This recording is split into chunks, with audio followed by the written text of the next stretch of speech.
시작할까요? 네. 예. 인사부터 드리고 시작하겠습니다. 안녕하세요. 안녕하세요. 저는 지난번 강의 들으셨던 분들은 얘기를 들으셨을 텐데 수유너머라고 하는 연구실에 있고요. 이름은 김현식이라고 합니다. 근데 연구실에서 보통 그 이름을 쓰지 않고요. 상단 위에 있는 깊은 옹달이라고 하는 이름을 쓰고 있습니다. 어디서 따왔냐면 깊은 산속 온달샘에서 따왔어요. 진짜로. 한때 의역학을 공부하는 흐름에 동조해서 제 사주에 수가 없거든요. 물이 없어가지고 물이 들어간 이름을 어떻게든 만들어자 그랬는데 별 한자 갖고 별 하다가 그냥 깊은 산속 옹달샘을 따서 이렇게 쓰고 있습니다. 그런데 보시면 아시겠지만 제 처음부터 썼던 이게 맞춤법을 잘못돼가지고요. 예, 피읍이 밑으로 가야 되죠. 그래서 잘못해가지고 저만의 유일한 고유한 이름이 돼버렸어요. 구글에 쳐보니까 제 사진까지 나오더라고요. 좋은 건지 나쁜 건지 잘 모르겠습니다. 네, 그러고요. 서울에 저희 이제 연구실에서 이제 저기 같이 오셔서 공부하셨었는데 저희 연구실은 서울의 남산자락에 해방촌이라고 하는 데 있고요. 다른 사람들이 해방촌 그러면 이상한 곳이 아니냐, 무슨 신앙 공동체냐 뭐 이렇게 묻는데 그렇지는 않고요. 거기가 이제 월남하신 분들이 남산자락에 정착을 해가지고 이승만 때 할양을 해가지고 이렇게 살게 만든 데래 가지고 이름이 해방촌입니다. 동네 이름이요. 그리고 해방이라는 이름과는 전혀 상관없게 월남하신 분들이 많아가지고 상당히 보수적인 분들이 많이 계시기도 하고 그런 곳이고요. 저희 연구실이 그곳에 있고 저는 집이 그곳에 있고 그래서 사실은 일주일에 거의 대부분의 시간을 그냥 동네에서 그냥 한 반경 한 1km 이내에서 그냥 살고 있다가 오랜만에 서울에 있지만 동네 거긴 정말 동네예요. 막 꼬불꼬불 있고 뭐 옛날 판잣집 있고 뭐 그런 데라서 달동네 비슷한 곳이고요. 거기 있다가 오랜만에 버스 타러 오고 오랜만에 또 제가 오늘 이렇게 왜 이렇게 낯설지 차 타는 게 그랬더니 버스가 이 속도로 달리는 거를 오랜만이더라고요. 왜냐면 제가 보통 기차 타고 이제 명절 때 다니는데 고속버스가 이 정도 속도로 다니는 건 정말 오랜만이었고 그랬습니다. 그리고 제 고향이 원래 어디냐면 청원군이에요. 청원군 가덕면 노동리라고 하는 데 출신이고요. 예, 아까 말씀했던 저희 공군사관학교 있는 데서 조금 더 저쪽으로 들어가서 그쪽이었고 지금 이제 고향집은 어디 있냐면 저 반대편 있죠. 청주 중심으로 하면은 저기 조치원 가는 길에 강내면이라고 그곳에 있습니다. 그래서 오다 보니까 제가 증평까지는 좀 잘 알겠더라고요. 왜냐하면 이제 외가가 음성에 있어가지고 저희 외가 식구들 다 음성에서 계셔서 음성 왔다 갔다 하면서 증평을 막 지나갔는데 한 10년 정도 제가 안 왔더라고요. 계산해보니까 저희 할아버지 돌아가시고 음성 갈 일이 거의 없었는데 엄청나게 변했더군요. 음성이. 증평이 뭐 옛날에 지날 때 그냥 뭐 이렇게 휙 지나가고 옛날에 증평 출장소가 뭐 계속 시가 되느니 안 되느니 하지만 못 되고 막 그랬던 게 옛날 기억이 나는데 사람도 뭐 아파트도 많고 깜짝 놀랐습니다. 여기도 오다 보니까 화양계곡 있고 그래서 어렸을 때 화양계곡 놀러 가고 그랬던 게 기억이 나더라고요. 법주사 맞죠? 맞잖아요. 문장대 이렇게. 예, 흥리산 갔던 것도 기억나고 오랜만에 고향 명절 때마다 내려오는데 그러지 않고 오랜만에 왔습니다. 예, 반갑습니다. 버스 증평에서 이제 괴산 이제 오는 건지 증평 들었다 오더라고요. 버스가요. 근데 사투리 하는 거 보고 그래 왔구나. 예. 사투리가 뭐예요? 겨 쓰죠 겨. 뭐 한 겨 뭐 이러고요. 예. 긴 겨 아닌 겨 뭐 이러고 그러죠. 예. 예. 그렇죠. 그래서 슈를 쓰면은 절대 충북 사람들이 슈 쓰지 않거든요. 예. 슈 이런 거 안 쓴다고요? 충남에서 쓰죠. 예. 충남에서 쓰죠. 예. 충북에서는 겨를 쓰죠. 긴 겨 아닌 겨 뭐 이러고 뭐. 그죠. 저희 할머니는 아직까지도 서울 계기를 귀경한다고 이렇게 말씀하시고요. 그러시는 분들. 하여튼 오랜만에 뭐 근처에 왔는지 안 왔는지 뭐 하여튼 길을 보면서 봐야 되는데 모르겠더라고. 근데 여기 새로 닦은 길 맞죠? 이 길이 여기 오늘 저기고 그런 것 같아요. 하여튼 반갑습니다. 강의를 부탁받고요. 지난번에 뭐 이제 철학자 가난이라는 주제를 했다는 얘기는 들었는데요. 내용은 제가 잘 모릅니다. 연관이 있을 것 같지는 않고요. 어떤 강의를 준비할까 하다가 그 농부와 인문학이라는 제목을 붙이셨더라고요. 근데 제가 시골에 오랫동안 살았지만 제가 농부랑은 관련이 별로 없습니다. 저희 아버지는 오랫동안 양계장을 하셨고요. 그래서 뭘 심어보긴 했는데 그 딱 심어본 게 옥수수, 뭐 토마토, 감자, 고구마, 콩 뭐 이런 종류고 이제 그것도 이제 양계장 주변에 양계장을 크게 하실 때는 8만 마리, 8만 수까지 하셨어요. 그래서 저기 가덕면에서 양계를 하시다가 다시 청주 왔다가 지금도 양계 관련된 일을 하고 계시고요. 양돈도 옛날에 어렸을 때 했고. 아 참 그 밤 되니까 그 기억나네. 그 후레쉬 키고 저 어렸을 때 한 밤 10시, 11시쯤에 돼지가 새끼를 밤에 낳았는데 이거 이제 탯줄 끊어야 된다고 후라시 들고 이제 돼지 새끼 낳는 거 이렇게 기다리던 게 기억나네요. 소도 키우고 돼지도 키우고 뭐 염소, 토끼 뭐 이런 걸 키웠는데 농부랑은 전혀 상관이 없어가지고 참 그 저희 가덕면 동네에서 뭘 작물이 주로 있었냐면 딸기. 그 동네 딸기가 많았었습니다. 근데 잘 모르고요. 그래서 시골에 오랫동안 살았지만 예, 잘 모르고 개, 닭 뭐 이런 거만 엄청 많았고 어떤 주제 하면 좋을까 하다가 제가 공부하는 주제가 동양 철학 쪽에 주로 공부하고 있습니다. 그래서 오늘도 아침에 이렇게 동양 고전 뭐 이렇게 뭐 맹자, 순자 이 얘기하고 오고 오후에는 논어 강독하다 왔었는데요. 너무 그런 건 힘들 것 같고 그래서 익숙한 주제인 토끼전이라고 하는 우리 고전을 가지고 이야기를 해보려고 하고요. 국가라고 하는 이제 이렇게 약간 이렇게 뭐죠? 제목을 보시면 이렇게 뭐라고 하죠 이거를? 비스듬하게 표시했는데 슬래시를 넣었는데요. 예, 이 국가 가에 관한 어떤 이제 특정한 윤리, 특히 이제 충효라고 하는 윤리에 관해서 이야기를 할 것 같습니다. 그것이 토끼전에서 어떤 식으로 비틀어지고 있는지를 이야기하려고 해요. 토끼전이라는 거 하는 그 책은 다 읽어 보셨죠? 안 읽어 보셨나요? 스토리는 다 아시죠? 토끼전. 예, 별주부전이라고도 하고 뭐 토별가라고도 하고 별토가라고도 하고 막 그런 제목이 여러 가지 있습니다. 그 다양한 이본들이 존재를 하는데요. 이게 어차피 이게 구전되다가 나중에 이제 정착되고 이제 쓰여진 거기 때문에 다양한 이본들이 있고 결말도 다르고 내용의 중간에 어떤 스토리 전개도 상당히 많이 다른데 제가 이제 주로 판을 삼은 건 이제 막 보셨을 분도 계시지만 이 책입니다. 이제 휴머니스트에서 예전에는 나란말 출판사에서 나왔던 책을요. 휴머니스트 똑같은 책으로 다시 나왔거든요. 출판사 바뀌어서 이 책에 있는 내용을 했고요. 성인 강좌인데 여기 보면 사실 국어 시간에 고전 읽기라고 그랬고 중고등학생들 책 같은데 그럴 수밖에 없는 게 토끼전이 뭐 흥부전도 마찬가지고요. 토끼전도 그렇고 춘향전도 그렇고 심청전도 그렇고 대부분이 그냥 이제 청소년들 읽으라고 번역되어 있는 게 대부분이죠. 그래서 뭐 사실 그렇고 근데 따로 이 책을 선택한 이유는 제가 읽고 싶어하는 그리고 관점이 주의 깊게 듣고 싶어하는 이야기들을 잘 정리해놓은 이본을 여러 가지 중에서 정리해놨기 때문에 그렇습니다. 토끼전을 어떻게 읽으면 상당히 토끼가 주인공으로 될 수 있고요. 혹은 별주부 자라가 주인공이 될 수도 있습니다. 근데 저는 토끼를 주인공으로 그리고 토끼의 관점에서 이야기를 한번 전개를 하는 이야기를 뽑아서 소개를 해드리려고 합니다. 자, 그 강해안 가지고 이야기를 쭉 진행하도록 할게요. 강해안 갖고 온 이유는 책을 읽어보신 분도 계실 테고 근데 안 보신 분이 아마 많을 것 같아서 부분 뽑아가면서 읽으려고 하기 때문에 그렇습니다.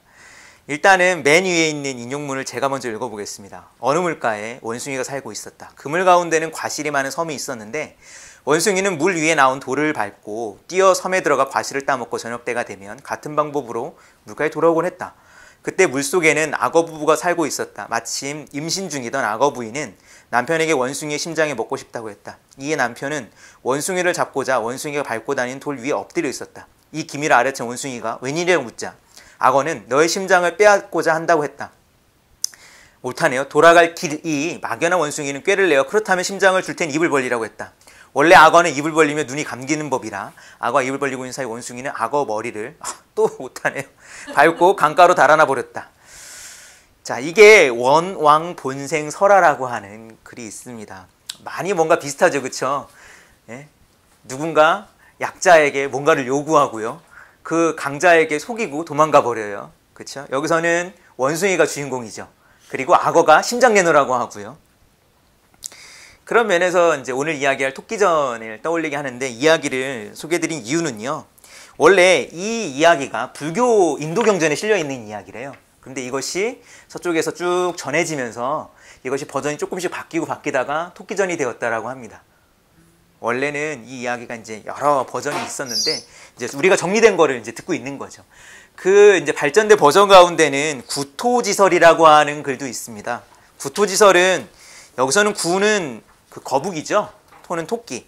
구토지설은 삼국사기에 실려 있대요. 맥락이 이렇습니다.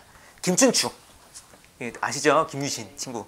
근데 김춘추가 백제를 뭐 공격하려고 고구려에게 군사를 빌리러 이제 갔대요. 그런데 군사를 빌려주긴커녕 이제 이 사람이 이제 주요 왕가의 아주 중요한 인물이니까 붙잡고 이제 영토를 요구하는 그런 상황이었다고 합니다. 그때 누군가가 여기 이름이 나오죠. 선도해라는 사람이 이제 들려줬대요. 구토지설을. 내용은 떠올리는 건 이제 잘 아실 겁니다. 근데 이제 제가 이제 참고한 책에 있는 이야기를 그대로 그냥 옮겨볼게요. 용왕의 딸이 심장병에 걸려 토끼의 간을 먹어야만 낫게 되었다는 이야기가 있답니다. 그런데 충성스러운 거북이는 육지로 가서 살기 좋은 바다에 이제 아주 살기 좋은 곳이 있으니까 와서 살아라. 그래서 토끼를 깨워 들어오고 그리고 바다에 딱 들어갔는데 내가 죽게 되었구나 했을 때 나는 간을 놓고 다닌다라고 하는 속임수를 주고 다시 도망쳐 나왔다고 하는 이 이야기를 들려주는 의도는 간단하죠. 지금 당신을 볼모로 땅을 요구하고 있는데 일단은 주겠다고 거짓말 쳐놓고 그냥 도망간 다음에 나 몰라라 하라고 그런 이야기라는 거죠. 자, 근데 이렇게 이야기들이 여러 가지 있는데 토끼전은 조선 후기에 판소리계의 이제 소설이라고 오늘날은 얘기를 합니다. 그걸로 이제 정착이 되고 다양한 이본들로 사람들이 이제 불리고 듣고 나누었던 이야기로 이제 후대에 이제 이것들이 오늘날 이제 책으로 전개되어 있는 거죠. 시장판에서 이제 장날 서면 사람들이 얘기도 들려주고 판소리도 하고 뭐 그랬다고 합니다. 자, 그런데 이 이야기들의 공통점 그리고 우리가 알고 있는 토끼전의 공통점을 쫙 꼽아보면 꾀가 있어야 이게 위기에서 벗어난다 그렇게 알고 있죠. 그리고 사실 여기 나왔던 원숭이 주인공 원숭이나 토끼는 무슨 고전 작품에 나오면 꽤 많은 동물들이잖아요. 그렇죠? 그러니까 멍청한 애들이 아니에요. 항상 꽤 많고 그런 애들이. 그래서 지혜나 음기응변이 최고다라고 하는 이야기로 이제 이야기를 많이 들을 수 있을 것 같은데 물론 그런 이야기가 없진 않습니다. 그러나 조금 더 복잡하게 조금 더 깊이 있게 보려고 합니다. 자라라고 하는 인물이 어떤 식의 역할을 담당하는가 그리고 이 이야기가 사실은 어떤 식의 단순히 위험에서 벗어난 이야기 이외에 무엇인가를 풍자하거나 까발리거나 비틀고 있는가를 좀 이야기해 보려고 합니다. 자, 그래서 이제 이야기 처음에 이제 제가 인용한 부분은 이제 앞에 얘기했던 그 책에서 이제 뽑아가지고 쭉 이제 이야기를 전개를 해보려고 합니다. 이야기 시작을 보면 이제 용왕이 병에 걸립니다. 그런데 재밌게도요, 그 용왕을 보시면 사해 용왕이 따로 있습니다. 그거는 알고 계셨나요? 혹시 용왕이 사해 용왕이 따로 있었다는 얘기를요? 용왕이 바다가 4개가 있어가지고 용왕이 따로 4바다에 있습니다. 네, 그래요. 네, 그래요. 그래서 이제 이야기 시작이 이래요. 이야기 시작이 이렇습니다. 천하의 모든 물 가운데 동해와 서해, 남해와 북해 4바닷물이 가장 넓고 크다. 그 4바닷속에는 각각 용왕이 살고 있는데 동해 용왕은 광현왕이요, 남해 용왕은 광리왕이요, 북해 용왕은 광태광이요, 서해 용왕은 광덕왕이다. 그래서 용왕이 4이나 있었어? 모르셨죠?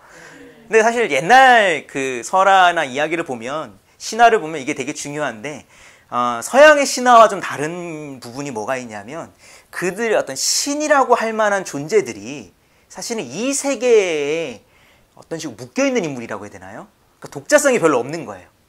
무슨 얘기냐면 왜 사해 그 용왕이냐, 옛날 사람들은 천원지방이라고 땅이 네모나다고 생각을 했습니다. 그리고 바다라고 하는 건 뭐냐면 이 네모난 땅 바깥에 있는 물이라고 생각을 했던 거예요. 그래서 바다는 총 4개가 있다고 생각을 했어요. 그래서 이 땅 안에 사는 사람들이 내 바다 안에 사는 동포라고 해서 사해동포라는 말을 쓰고 그랬었던 겁니다. 예. 그런데 이건 되게 재밌는 건 뭐냐면 이때 용왕은 그런 의미에서 보면 이 세계에 있는 사람들 시선에서 이제 정의가 되는 거예요. 사방이 이렇게 있기 때문에 용왕도 4명 있겠지. 그리고 힘도 그렇게 안 세요.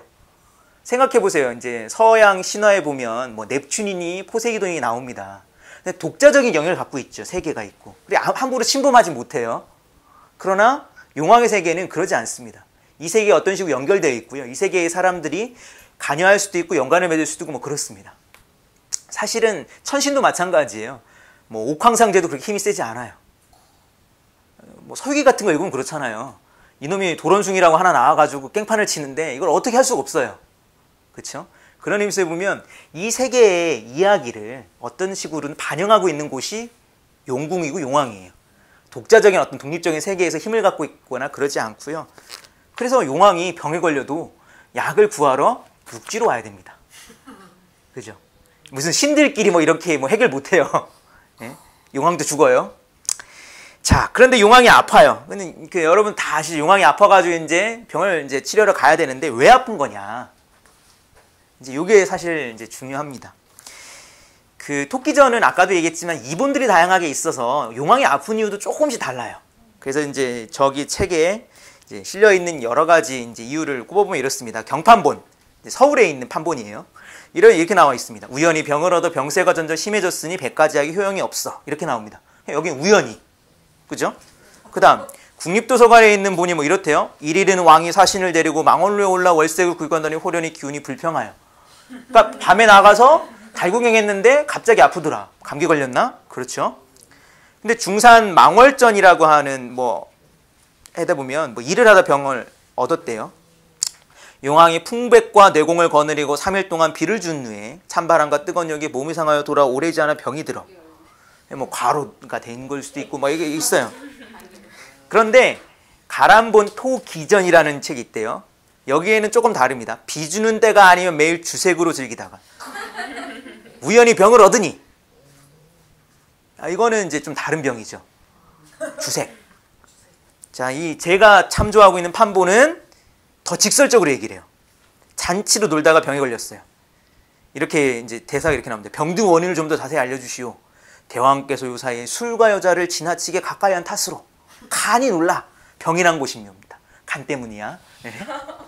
마음이 슬프고 두 눈이 어두운 것이 다 이 때문이지요. 그러니까 용왕이 그냥 병에 걸린 게 아니라 판본에 따라 좀 다른데 일부 판본에서는 주색 잡게 놀아나다가 병에 걸린 겁니다. 인어인가요? 예? 용왕일 때 용이에요. 원래 동물로 따지면 용이에요. 용왕은 용입니다. 근데 이제 사람의 형상을 하고 있죠. 여자가 이건 이제 이건 잘 모르겠어요. 안 나옵니다. 이제 상상을 해보시고. 예, 인어 모르겠어요. 인어 아니 모르겠어요. 그래서 이제 병에 걸렸는데 병에 걸린 모양이 그래서 좋지가 않아요. 이게 그냥 무슨 뭐 끙끙거리고 뭐 이마 싸매고 이렇지 않습니다. 이렇게 나와 있어요. 두통으로 지끈거리는 머리는 온통 부스럼투성이며 귀로는 소리를 들을 수 없다. 눈에는 쌍다리끼가 나서 사물을 제대로 볼 수 없고 콧구멍에 부스럼이 생겨 숨을 쉬기조차 어렵다.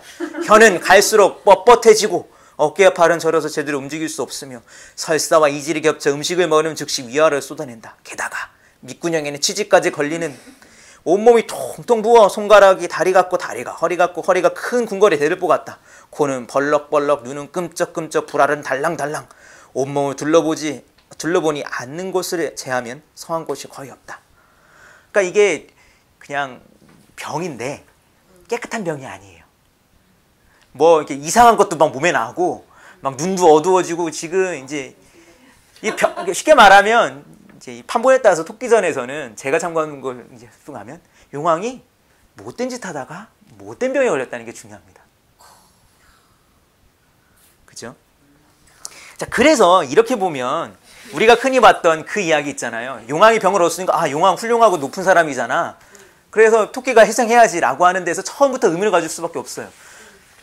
이게 사실은 어떤 식으로 보면 이게 이제 용왕, 다르게 말하면 임금을 위해 목숨을 바쳐야 되는 구도를 갖고 있는데, 그렇죠. 뭐 그럴 수 있어요. 근데 병에 걸렸는데 이 임금이 주색 잡기를 가까이 하다가 병에 걸렸다. 그렇다면 이게 얘기가 달라지잖아요. 예? 그죠? 예? 일종의 성병에 걸린 거예요. 지금. 거기다가 그러니까 이 약도 그냥 약으로는 못 쓰는 거예요. 그냥 예를 들면 무슨 약 다려갖고 먹을 수 있는 것도 아니고 몸을 보양하거나 쉬어서 날 수 있는 것도 아니고 특별한 약이 필요해요. 토끼, 간. 자, 그래서 주목하고 싶은 건 그겁니다. 토끼전이라고 했을 때 이게 어떤 부조리한 현실로부터 출발한다고요. 임금이 지멋대로 놀다가 병에 걸렸네? 그런데 누군가 가가지고 위험을 뚫고 가서 약을 얻어와야 돼요. 그래서 이런 말이 공허하게 들릴 수 있어요. 자, 이런 얘기를 합니다. 용왕이 이제 자기 병을 이제 치료하려면 육지로 나가다는 얘기를 듣고 남의 나라에는 충신이 있어 자신의 허벅지살을 베고 임금을 섬기고 목숨을 바쳐 죽을 임금을 살리기도 했다는데 슬프다. 우리 수국 물고기 가운데 그러한 신하가 없으니 이젠 죽는 수밖에 없다. 용왕이 이제 앓는 소리를 하죠. 근데 이게 이런 사람한테 충성을 바쳐야 된다라는 게 이제 되게 웃겨요. 근데 여기서 잠깐 재미있게 볼 만한 게 이런 표현이 나오죠. 허벅지살을 베어서 충신? 허벅지살 베었던 이야기는 원래 어디 나오는 건가요? 들어보지 않으셨어요? 허벅지살도 베고 뭐 엉덩이살도 베고. 예? 효자, 그쵸. 효자 이야기 나오죠. 그쵸. 이게 원래 이제 효자 이야기 나오는 레파토리인데, 그리고 죽을 부모를 살렸다라고, 그죠. 그런 얘기 나오잖아요. 근데 왜 이게 갑자기 임금 이야기 나올까? 용왕이 효자와 충신을 구분하지 못할까?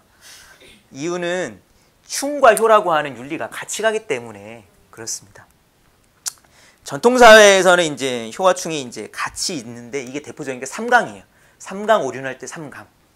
삼강이 뭐냐면 군위신강, 부위자강, 부위부강. 그래서 군, 위, 신강. 군주는 위 된다는 거예요. 신하의 강, 별이가 되고, 부위자강, 아비는 자식의 별이가 되고, 부위부강. 그때 여기는 남편은 아내의 별이가 된다라고 돼요. 이 별이라는 말을 사실 오늘날 이제 잘 쓰지를 않아서 어려운데, 별이를 저도 뭐 별이가 뭐야 그랬는데 찾아보니까 그물에 이렇게 이제 그물코를 이제 모아는. 예. 다르게 말하면 이걸 딱 잡으면 나머지가 끌어당겨 오는 거죠. 그러니까 무슨 얘기냐면 군주를 따라서 신하는 따라와야 되고, 아버지를 따라서 자식은 따라와야 되고, 아내는 남편을 따라와야 된다라는 거예요. 그래서 다르게 말하면 또 군주는 신하보다 중요하고, 아버지가 자식보다 중요하고, 남편이 아내보다 중요하다라고 한 윤리가 삼강에 들어있는 겁니다. 그래서 군주, 아버지, 남편과 신하, 자식, 아내는 정확히 상하관계로 나뉜다고 할 수 있어요.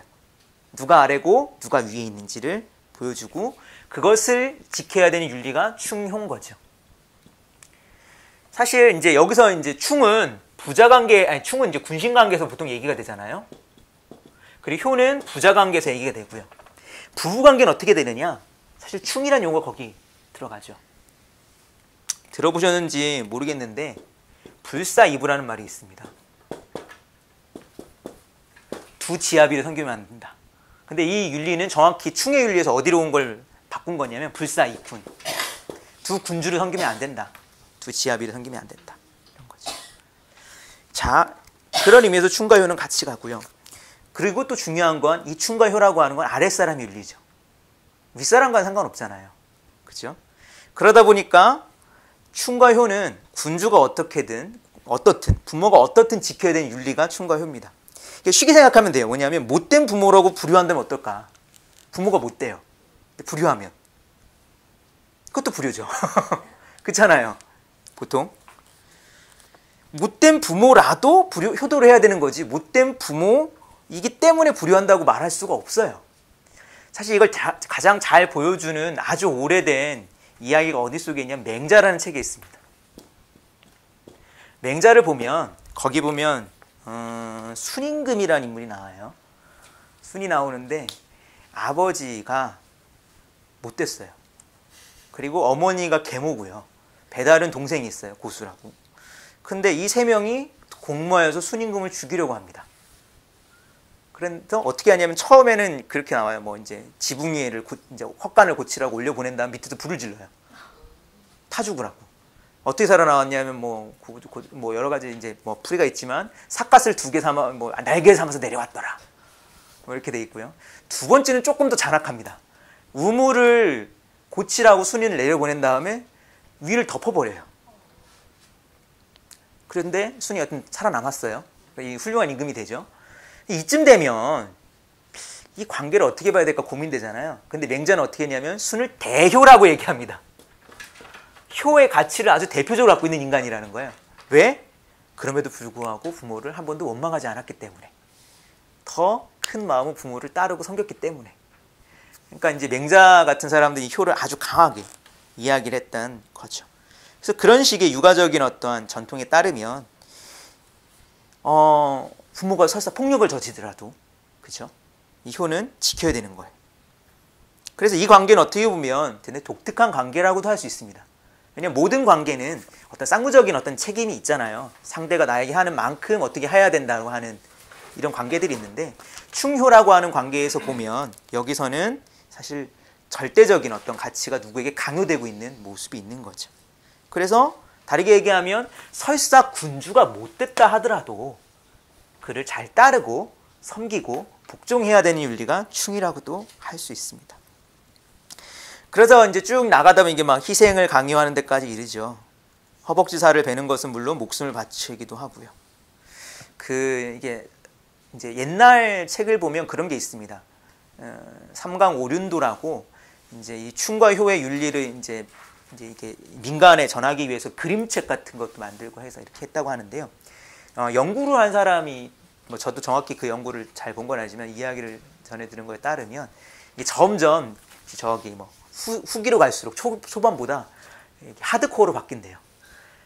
들어보셨을 거예요. 처음에는 이제 효에 관한 이야기가 이제 어떻게 효를 할 것이냐. 근데 항상 이제 얘기를 들으면 그렇죠. 부모가 아프셔야 되죠.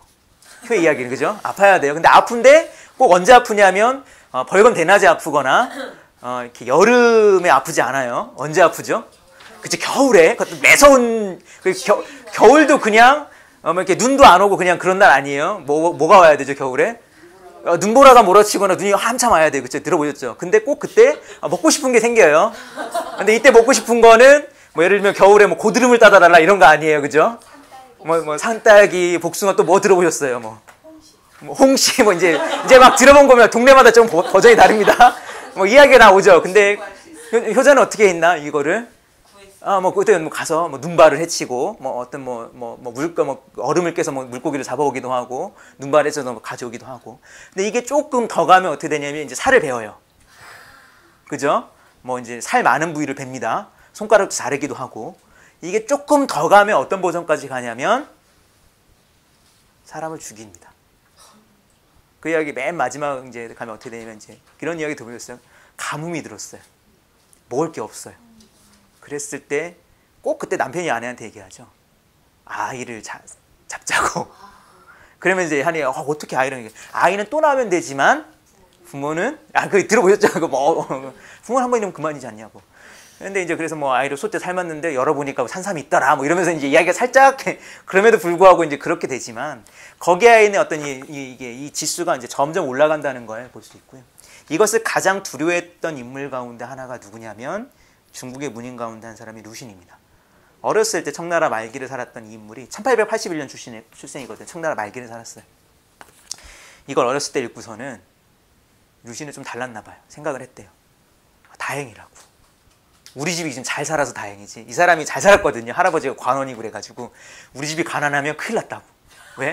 내가 맨 처음 뭔가 이게 희생양이 될 것 같다고. 그래서 막 엄청나게 두려움을 떨었대요. 사실은 그러면서 보면 이거는 그냥 되게 재밌게 그냥 그렇게 들려줄 수 있을 만한 얘기가 아니에요. 근데 어쩌면 되게 두려운 얘기죠. 사실 따져보면요. 그렇죠? 누군가 희생당할 수 있는 얘기라기 때문에요. 그와 비슷한 이야기에 조금 더 전개가 잘 짜진 이야기를 들자면 심청전을 들 수 있습니다. 심청은 그 얘기잖아요. 딸이 아버지 위에 목숨을 던질 수도 있다라는 얘기죠. 심청은 아버지 위해서 목숨을 잃죠. 물론 우리는 심청전 이야기를 너무 많이 들어서 감흥이 없죠. 심청이가 살 거야 알고 있지만 거꾸로 얘기하면 심청전 이야기 속으로 들어가면 심청이는 죽으러 가는 거예요. 그렇죠? 인신공양하러 가는 거였죠. 자, 그처럼 지금 용왕도 뭔가를 요구하고 있어요. 은근슬쩍. 사실 물고기에게 육지로 나온다는 건 일단 죽으러 가는 거죠. 이게 정상적으로 갔다가 돌아온다고 하는 보장이 거의 없습니다. 그래서 그런 얘기를 해요. 책 쭉 보시면 신화대 다 얘기해요. 육지로 올라가서 우리 어디로 가냐. 생선전으로 갈 거다고 우리 다 올라가면. 예? 가만히 물속에서도 잡아가는데 육지로 올라가면 어떡하겠냐고 주워가죠. 고심하는 용왕 앞에 별주부라고 하는 자라가 나옵니다. 별주부는 주부라고 하는 별자가 이제 자라 별자고 주부라고 하는 직이죠. 스스로 이렇게 소개합니다. 저는 수국 충신의 후예로서 남다른 충성심을 지니고 있사옵니다. 이럴 때 한번 또 이제 티를 내야죠. 별주부 자란 용왕에 대한 충성심을 가지고 이제 육지에 나가기를 자처하고요. 물론 사실 알고 있죠. 물고기들은 못 나가지만 별주부 같은 애들 나갈 수 있겠다.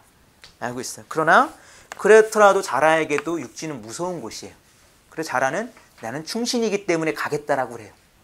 얘가 나갈 수 있기 때문에 간다는 게 아니라 나는 충신이기 때문에 간다는 거예요. 그래서 이렇게 얘기를 합니다. 4페이지에 인용문 읽어보겠습니다.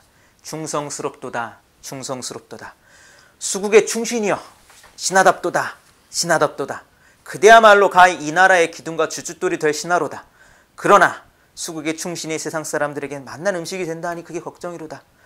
효를 다하려면 마땅히 온 힘을 다해야 하고 충성을 다하려면 마땅히 목숨을 바쳐야 한다고 했사옵니다. 이거 논어에 나오는 말입니다. 죽기를 사양하고 살기를 도모하면서 어찌 충신이 하겠습니까? 빨리 세상에 나가 토끼를 잡아올 수 있게 해 주시옵소서. 그렇다 하더라도 세상에 나갔다 끝이 날 거는 쇠꼬챙이에 끼어 부잣집이 팔리면 자라탕이 되어 죽을 텐데 그것이 원통하지 않겠는가? 신은 자유자재로 목을 내고 드릴 뿐 아니라 등에는 둥근 방패를 지녔사옵니다. 또 네 다리를 갖추고 있어 물 위에 높이 떠서 방보기를 잘하오니 인간들에게 잡힐 염려는 없사옵니다. 자, 여기서 주목해 볼 만한 말이 있는데 신하답다는 말이 있어요. 신하답다. 바꿔 말하면 이런 거예요. 신하는 마땅히 충신해야 된다고요. 그러니까 충신은 신하다운 거예요. 충신이 아닌 건 신하다운 게 아니라는 거죠. 무슨 얘기냐면 신하라고 하는 것 속에 충신이 그냥 들어가 있는 거예요. 거꾸로 얘기하면 효도 마찬가지죠. 자식답다고 하는 건 효를 한다는 얘기. 이런 게 같이 가죠. 효자는 자식답의 실현이고요. 그렇죠. 아내에게도 연장할 수 있습니다. 열렬하는 말, 그죠? 군주리에 목숨을 바치는 사람인 것처럼 열렬한 남편을 위해 목숨을 바칠 수 있는 사람이죠. 그 오랫동안 그래서 이 열렬 상징으로 썼던 게 이제 은장도입니다. 제가 이제 청소년 강좌를 이제 많이 하는데 요즘 친구들 잘 모르더라고요. 은장도에 뭘 쓰는 거냐고. 호신용이요. 아니잖아요, 그렇죠? 이게 자기 절개를 지킨다고 자기를 향한 칼인 거죠. 이게 남을 향한 칼이 아니라. 사실 이것도 오늘날 보면 이게 이상한 구도를 갖고 있는 거긴 한데. 그래서 아까 얘기했던 불사이부 뭐 이런 게 있습니다. 근데 잘 따져보면 이게 되게 힘든 말이에요. 자식은 언젠가는 부모를 잃을 수밖에 없죠. 그래서 불사이부의 부자를 아비부자로 바꿀 수가 없어요. 우리 아빠 2명을 만들 수가 없기 때문에 대부분, 그죠? 그리고 뭐 전통사회에는 무슨 재혼 뭐 이런 게 거의 뭐 없었으니까. 근데 신하는 군주가 세상을 떠나면 군주를 위해서 그 아들이 왕위에 오르니까 이거는 뭐 불사이군이 아니에요. 그런 의미에서 이때 충이라고 하는 군주 한 사람에 대한 거라기보다는 나라에 대한 충성이라 할 수 있겠죠. 그런데 아내는 그러지 않죠. 그렇죠? 그런 의미에서 상당히 이것은 폭력적인 어떤 구조를 갖고 있기도 합니다. 그래서 삼종지도라고 하는, 들어보셨죠? 어떤 거죠? 삼종지도는 3가지 따라야 된다는 거잖아요. 부모와 남편과. 그래서 이제 시집가기 전에는 아버지를 따르고 그 다음에 남편을 따르고 남편 생각을 따르는 뒤에는 자식을 따르고. 그렇죠. 근데 이게 재밌는 거는 그럼 자식이 없으면 어떡하지? 따를 사람이 없어졌잖아요. 그럴 때 등장하는 게 열녀들. 열녀는 대부분 어떤 사람을 가리키냐면 남편을 따라 죽는 사람을 가리킵니다. 이런 사람들이 있죠. 자, 그래서 예? 다행이라고 안 죽어도. 아, 그래, 뭐 그렇죠. 자, 지금 태어나서 자식 있어서 이거 없었으면 큰일 날 뻔했네.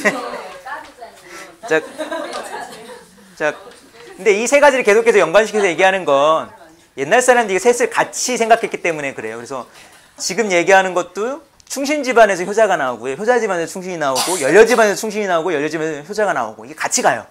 그래서 이게 뭐 열녀가 나오면 어떻게 했냐면 열녀문도 세워주고 그 지역의 풍계도 높아지기도 하고요. 특별히 그 지역에 어떤 어떤 물질적인 보상을 주기도 하고, 어떤 특별히 인원을 채용하기도 하고 뭐 그런 걸 조선 후기에 하고 막 그랬습니다. 왜? 여기 충신의 고장이기 때문에 그런 거죠. 연료가 없어서 그런 거요? 그런 거라기보다는 이게 흔히 보통 이렇게 합니다. 조선사를 얘기할 때 후기에 조선사회가 상당히 보수화되거든요. 그러면서 일종의 이제 이게 이제 티내기 전략이 되는 거예요. 과도하게. 이거를 이제 일종의 어떤 그걸 가지고 자기를 정체성을 이걸 유지할 때 한쪽에서 그러면 이걸 약간 강요하게 되고 강조하게 되거든요. 그래서 이 집안 저 동네 생겼는데 우리 동네 왜 없냐? 있어야 되지 않겠냐? 이런 식으로. 그래서 박지원 문진 같은 거 읽으면 조선 후기 문이잖아요. 그런 얘기 있어요. 사실 열녀가 죽고 싶어 죽은 게 아니라고. 눈칫밥 먹이고 사람들 못 살게 굴고 그래가지고 예. 그런 의미에서 보면 사실 이 연료들은 어떤 한을 가지고 있는 인물이죠. 조선 중기까지만 보더라도 그러지 않은 경우가 많습니다. 야담집 같은 거 어떤 이야기가 많으냐면요. 보쌈이 그렇게 많아요. 보쌈을 누구 보쌈을 하는지 아세요? 지나가던 행인 남자. 그 야담집 읽어보면 그런 거 있어요. 뭐냐면 남자를 잡아오고 재워요. 책임지라고. 그런 다음에 과부들에 대해서 그런 얘기가 적지 않게 등장을 해요. 그러니까 조선 중기까지만 하더라도 보통 그렇게 많이 얘기를 하거든요. 남녀들에 대해서 이 여성이 그렇게 억압받는 위치에 있지 않았을 거라고. 왜냐하면 이제 분재기 연구를 합니다. 조선사 연구하는 사람이. 분재기는 뭐냐면 재산을 분할하는 연구를 하는데 대부분 이제 남성과 여성들의 이제 분재가 평등하게 돼 있다고 하죠. 그리고 실제로 외가에 요즘처럼 외가에 기댄 사람이 적지 않았어요. 대표적인 인물이 있죠. 외가에 기대서 성호했던 사람. 그렇죠. 율곡은 외가가 살았잖아요. 어렸을 때부터 가서. 그리고 외가가 잘 사는 집안에서 강릉에 가서. 그런 것처럼 이게 뭐 딸이 해가지고 재산 조금만 주고 뭐 이러지 않고요. 그랬던 거죠. 근데 이제 후기에 오면서 조선 후기가 상당히 이제 보수화되면서 족보 따지고 뭐 이러면서 이렇게 되었다라고 많이 얘기를 합니다. 그런 의미에서 뭐 충신, 효녀, 효자 이런 이야기들이 훨씬 더 강조되죠. 자, 근데 여기서 잘하는 충신을 대표해요. 자기가요. 근데 이 이야기 속에 잘할 충신으로 볼 수 있습니다. 근데 여기 구멍이 있어요. 바로 자라 부인입니다. 이게 왜? 자, 요게 대부분의 토끼전에서 빠져 있는 부분이 자라 부인이 왜? 자라 부인 안 나오잖아요, 부분에. 자라 부인이 나오면 이상한 역할을 담합니다. 일단은 그래요. 자라가 육지에 나가는데 자라한테 걱정이 있어요. 뭐냐면 육지에 나가 혹시 목숨을 잃지 않을까라고 하는 게 아니라 내가 육지에 나가면 이 부인이 요즘 남생이라는 놈이 잘 보이는데 남생이가 제가 뭐 물가가 별로 없어서 잘 모르지만 남생이랑 자라를 구분할 수 있대요. 등껍질이 밋밋한 게 남생이라나 그렇다고 합니다. 근데 이놈이 나랑 비슷한데 자꾸 이 동네 와서 얼굴을 튀는데 혹시 집안 단속 자라라고. 이러면서 이렇게 얘기해요. 이렇게 얘기해요. 자라가요. 그 흉악한 놈, 남생이란 놈. 어슴푸레한 밤이면 내 집에 무엇하러 그리 자주 다니는고. 나 나가도 문단속 단단히 하고 잠자리 가르자오. 잘못된 소문이 나기 쉬우니. 사실 여기 앞뒤 맥락 보면 자라 부인은 자라를 엄청 걱정해요. 이국 멀리 엄청나게 떠난다. 근데 자라는 뭐냐면 지금 문단속 잘하라고 하고 갑니다. 사실 이 둘 관계가 위태로운 거죠. 이게 약간의 복선이 있습니다. 그거는 뒤에 얘기하면 충신이라고 하는 가치를 비꼬기 위해서 한 장치기도 해요. 자, 일단 그 얘기는 조금 뒤로 미루고 이야기의 전개를 쭉 따라가 보겠습니다. 여튼 자라가 육지에 와요. 근데 이제 이야기를 보면 이제 토끼와 자라가 바로 만나지 않습니다. 자라가 육지에 올라서 여러 존재를 만나는데 대표적으로 첫 번째 누구 만나면 소를 만나요. 그리고 그 다음에 다양한 짐승들을 만나요. 이걸 보여주면서 뭘 보여주고 싶으면 육지라는 곳이 상당히 험악한 곳이라고 하는 걸 보여줘요. 솔은 얘기를 해요. 소가 되게 억울하게 소 얘기를 엄청나게 많이 해요. 소가 이제 자라를 보고 억울한 얘기를 많이 하거든요. 나는 신농씨의 후예다. 신농씨는 중국 고전에 아주 나오는 신화적인 인물로서 농사를 가르쳐줬다고 하는 소의 형상을 가진 신입니다. 되게 훌륭한 존재인데 나는 맨날 힘들게 일시키고 죽으면 흔적도 안 남기고 다 먹어버린다라고. 뼈까지, 가죽까지. 이건 폭력의 세계, 육지는요. 지금 구도가. 그리고 그 다음에 이어지는 게 뭐냐면 다양한 동물이 나와서 상좌 정하게 놀이를 해요.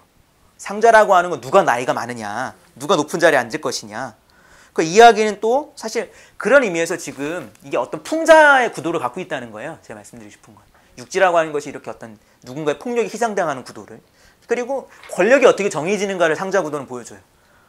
요즘도 그렇지만 사실 이게 참 우리의 되게 유구한 전통인가 모르겠는데 나이가 많은 사람이 윗사람에 앉아야 된다고. 누가 윗자리에 앉을 거냐. 능력 나는 무슨 능력을 가지고 있어. 나는 무슨 사람이야. 이런 얘기 안 해요. 내가 나이가 더 많아. 그래서 중요한 건데 나이가 더 많아라고 하는 내용을 어떻게 하느냐. 토끼전 읽어보시면 뻥을 쳐요. 내가 뭘 봤는데 사실은 뭘 봤는데 막 이러면서 두꺼비가 뻥을 치고 토끼가 뻥을 치고 막 그렇습니다. 그냥 그래서 뭐 온갖 허세를 다 해요. 이것도 이제 인간 사회를 이제 비평하는 거죠. 그런데 이런 허세 노름도 폭력 앞에서는 별 수가 없어요. 나이 아무리 만하게 자랑해봤자 호랑이 하나 등장하면 끝납니다. 호랑이가 등장해. 그래서 토끼전에 보면 호랑이가 등장하고 이렇게 막 도망치고 막 그래요. 그래서 이 폭력에서 어떻게 벗어날 수 있을지, 근데 별로 방법이 없죠. 자, 그래서 이런 배치 속에서 토끼가 자라의 말에 홀깃해서 가는 것은 이 되게 중요한 구조가 있어요. 무슨 얘기냐면 토끼가 자라 말에 용궁에 가면 좋은 게 있습니다 라고 하는 게 더 중요한 말보다는 지금 여기 사는 게 힘드니 나랑 같이 갑시다 라고 하는 말이 되게 더 중요해요. 다르게 말하면 토끼는 명예와 부를 쫓아서 간 거라기보다는 살기 힘들어서 이민 간 거예요. 용궁으로.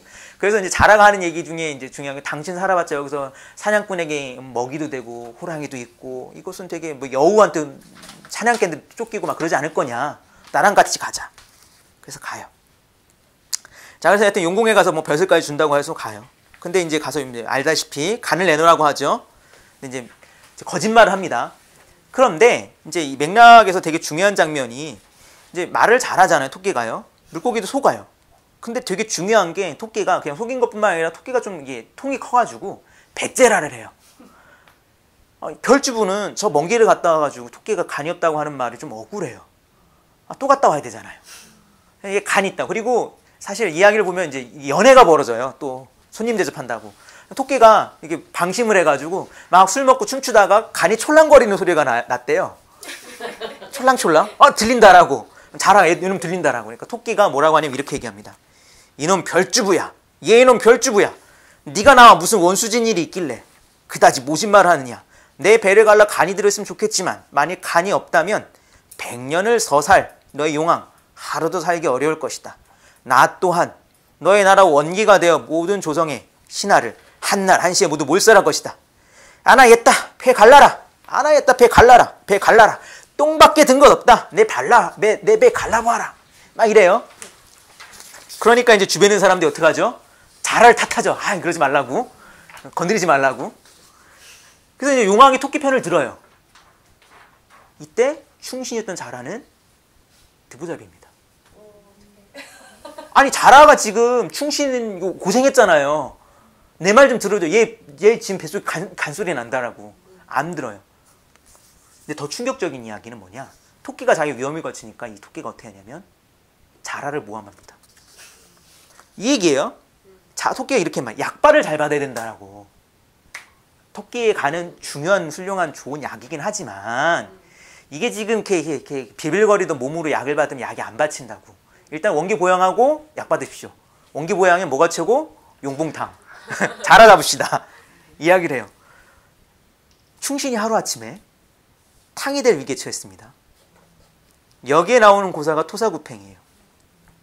토끼가 죽으면 사냥개를 삶아먹고 높이 뜬 새가 사라지면 좋은 알이 숨는다. 이 이야기는 본래 그 사기열전에 회음의 열전이라고 있습니다. 회음은 누굴 얘기하냐면 한신을 이야기합니다. 건한 삼걸이라고 불리는 되게 중요한 인물이 있습니다. 장량, 갑자기 생각 안 나지? 장량 있고 소하 그리고 한신. 근데 한신은 무장이었는데 사실 한신이 엄청나게 싸움을 잘했거든요. 당시에 항우와 유방 싸움에서 거의 천하를 3분할 정도로 싸움을 잘했는데 유방편을 들어줬어요. 그런데 이 사람이 토사구팽을 당하죠.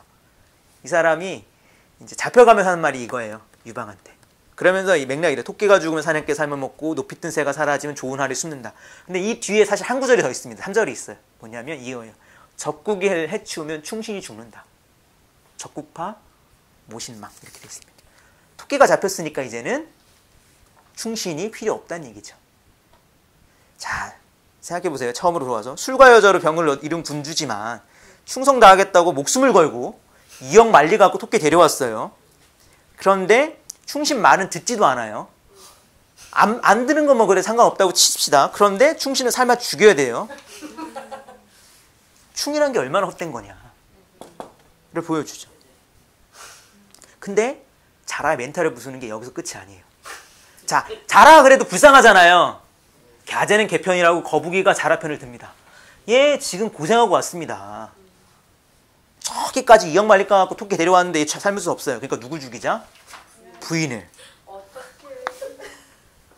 자, 여기서 작동하는 윤리가 당연한 게 있어요. 뭐냐면 여기서 작동하는 윤리는 아까 얘기했던 그 윤리예요.